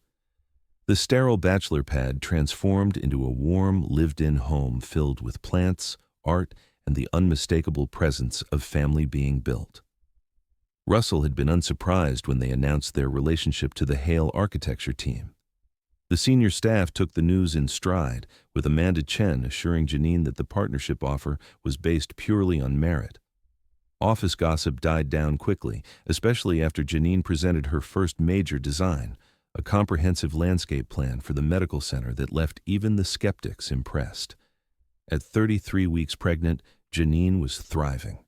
Her blood pressure remained stable, the baby was healthy, and Dr. Martinez had declared the pregnancy low risk. They'd transformed the second bedroom into a nursery, walls painted soft sage green, Janine's paintings adorning the space, white furniture carefully assembled by Gregory. And they'd named their daughter Aria Grace Hale. Musical and honoring Gregory's mother, the name felt perfect. Now, on a cold January morning at 39 weeks pregnant, Aria Grace decided she was ready to meet her parents. Janine's water broke at 4 a.m., soaking through the sheets. For a moment, they stared at each other in shock. Despite 9 months of preparation, neither was quite ready for the reality of labor beginning. Then Gregory's training kicked in. He helped Janine change, grabbed the hospital bag, timed contractions. Janine called Dr. Martinez while Gregory loaded the car, both moving with careful efficiency. The drive to Northside Hospital was surreal, Atlanta's pre-dawn streets empty, Janine breathing through contractions, Gregory's hand finding hers between shifts. "We're having a baby," Janine said, wonder and fear mingling in her voice. "We're having a baby," Gregory confirmed, squeezing her hand. You've got this. We've got this. Labor progressed quickly. Dr. Martinez arrived looking professionally unruffled, assuring them that fast labors were preferable to prolonged ones. Your body knows what it's doing, she told Janine. Trust it. What followed were the most intense, beautiful hours of Gregory's life. He held Janine's hand through contractions. He wiped her face with cool cloths. He whispered encouragement and love and promises that this would be over soon, that she was strong enough, that Arya was almost here. Vincent and Ruby arrived at 7 a.m., waiting with Russell and Maya in the family area, creating a support network of people who loved this growing family. At 9:47 a.m., after 5.5 hours of labor, Dr. Martinez said the words they'd been waiting for. One more push, Janine. One more and you get to meet your daughter. Janine bore down with everything she had left, Gregory's hand crushed in hers, and Arya Grace Hale slipped into the world with an indignant wail that was the most beautiful sound Gregory had ever heard. She's here, he breathed, tears streaming down his face as Dr. Martinez placed their daughter on Janine's chest. Oh my God, she's here! Arya was perfect. Tiny, 6 pounds 3 ounces, with dark hair plastered to her head, her father's blue-gray eyes already open and curious, her mother's full lips. She had 10 fingers, 10 toes, and lungs that worked beautifully. Hi, baby girl, Janine said through tears, her hands cradling Arya's tiny body. We've been waiting to meet you. Gregory couldn't speak, couldn't do anything but stare at his daughter with overwhelming love. This tiny person was depending on him. This perfect little human was his responsibility to protect and raise and love. Do you want to hold her? Janine asked, seeing his expression. Yes. But what if I drop her? You won't drop her, Dr. Martinez smiled, helping transfer Arya to Gregory's arms. Support her head just like that. Perfect. Arya settled against Gregory's chest, her tiny hand curling around his finger with surprising strength. She looked up at him with those serious blue-gray eyes, and something fundamental shifted in Gregory's soul. This was his daughter, his child, the tiny person he'd loved for the rest of his life. Hi, Arya, he whispered, his voice breaking. I'm your dad, and I promise, every day for the rest of your life, I'm going to show up. I'm going to be present. I'm going to love you so much that you never doubt your worth or your importance. You're wanted, Arya Grace, so incredibly wanted. Arya made a small sound, not quite a cry, just a vocalization, and Gregory took it as acknowledgement of his vows. After the medical necessities were complete, family was allowed to visit. Vincent entered first, moving with careful reverence. She's beautiful, he said, voice thick with emotion as he looked at Arya sleeping in Janine's arms. Perfect, just like her mama. Ruby came next, tears already streaming, pulling out her phone to take hundreds of pictures. That baby is going to be so spoiled, so loved and so spoiled. Maya and Russell followed, offering congratulations and promises to spoil Arya with the best gifts. Through it all, Gregory stayed close to Janine's bedside, watching their families blend together around their daughter. Later, after everyone had left and they had privacy, Janine and Gregory lay together in the hospital bed, carefully mindful of her recovery, with Arya sleeping peacefully in a bassinet beside them. We did it, Janine said sleepily. We made a person. We made a perfect person. Gregory couldn't stop looking at Arya. How do you feel? Exhausted, sore, completely overwhelmed. She turned her head to look at him, and happier than I ever thought I could be. We have a daughter, Gregory, a family. A family, he repeated, the words settling into reality. 9 months ago, he'd been a lonely architect who thought he'd missed his chance at building a family. Now he had Janine, Arya, and both their extended families creating a support network of love. Your mother would be proud, Janine said, softly. You showed up. You were present through everything. That's exactly what she asked you to do. I'm going to keep showing up, every day, for both of you. He pressed a kiss to Janine's temple. Thank you. For what? For being brave enough to love me, despite the impossible circumstances, for building this family with me, for being exactly who I needed without knowing I needed you. His voice was rough with emotion. For giving me Arya. We gave each other Arya. And Gregory? Janine reached up, cupping his face. I'd do it all again. Every difficult moment, every complication, every fear. I'd do it all again to get to this. To us. Arya made a small sound in her sleep, and both parents immediately turned their attention to her, already attuned to every noise and movement. She was perfect and terrifying, and the best thing that had ever happened to either of them. Outside the hospital room, Atlanta woke up to a new day. But inside, a family was just beginning, built from deception and manipulation that had somehow transformed into the deepest love any of them had ever known. And as Gregory held Janine close while watching Arya sleep, he thought about his mother's letter, about building homes where people felt safe and loved, about legacy being measured in relationships rather than monuments.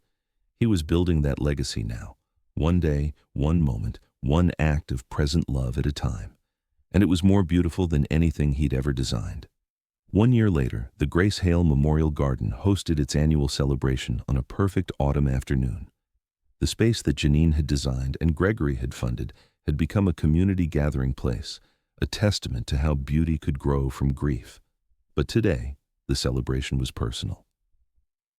Arya Grace Hale's first birthday party had taken over a corner of the garden, with family and friends gathering to celebrate the little girl who'd brought them all together. She sat in her father's lap, wearing a dress Ruby had made, her dark curls held back with a small bow, her curious blue-gray eyes taking in everything with serious concentration. "She looks just like you when you're observing a building site," Russell told Gregory. "Same intensity, same focus." "She gets that from her mother," Gregory countered, but he was smiling. "Janine has the same expression when she's designing." Janine appeared beside them carrying a tray of cupcakes, her hair pulled back, her face glowing with happiness. At 36, she'd never been more beautiful, confident in her talent, secure in her relationship, thriving in her partnership role at Hale Architecture. The simple gold band on her left hand caught the light. They'd married in a small ceremony 3 months ago, surrounded by the people who mattered most. "Are we talking about how intense our daughter is?" she asked, setting down the tray. "Because she just spent 10 minutes studying a butterfly like she was cataloging its design for future reference." "She's going to be an architect," Gregory said proudly. "She's going to be a landscape architect," Janine corrected. "Look how much she loves the plants." "She can be both," Russell suggested diplomatically. "Integrated design from birth." Arya chose that moment to reach for one of the cupcakes, making imperious, demanding sounds until Gregory helped her grab one. She studied the frosting with serious concentration before smooshing it directly into her face with delighted giggles. "Or she could be a food critic," Maya observed, taking pictures. "One with very hands-on evaluation methods." Vincent and Ruby supervised the larger celebration, playing the roles of proud grandparents with enthusiasm. Oliver sat nearby, still somewhat uncomfortable at large gatherings, but making genuine efforts to be part of Arya's life. He'd bonded with her over quiet moments, reading to her, showing her old photos of Grace, slowly healing his relationship with Gregory through his granddaughter. Several Hale Architecture colleagues showed up to celebrate the little girl who'd accidentally brought the landscape and architecture divisions closer together. As the afternoon wore on, and Arya began showing signs of needing a nap, Gregory found himself standing in the center of the garden his mother had inspired, holding his daughter while his wife stood beside him. "You okay?" Janine asked, noting his contemplative expression. "More than okay. I was just thinking about my mother's letter, about building homes where people feel safe and loved." He looked around at their gathered family and friends. "This is what she meant, isn't it?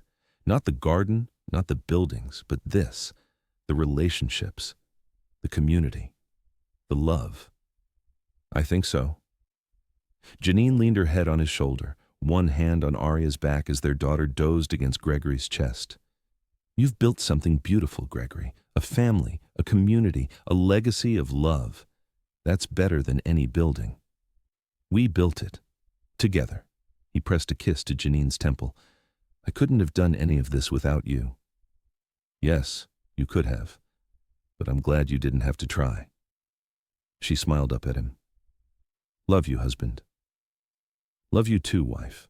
Arya made a sleepy sound, and they both automatically adjusted to make her more comfortable. It was such a natural movement now, the instinctive choreography of parents who'd learned to move as a unit, to anticipate each other's needs, to build a life together from impossible circumstances. As the celebration continued around them, Gregory thought about the journey that had brought them here, a deception that became a blessing, a forced arrangement that transformed into genuine love, two broken people who found healing in each other's company. His mother had been right about everything. Love was worth the risk. Being present mattered more than being perfect. And the best things you could build were relationships, not structures. Gregory Hale had built many impressive buildings in his 39 years. But his greatest accomplishment wasn't made of steel and glass. It was made of love, trust, partnership, and the courage to open his heart despite every reason not to. It was Janine sleeping in his arms every night, Aria growing up surrounded by love and community, a family built from the most unexpected foundation. And it was more beautiful than anything he'd ever designed. Gregory and Janine's story reminds us that the strongest love often grows from the most unexpected circumstances. That being chosen matters more than being perfect. That vulnerability is courage, not weakness.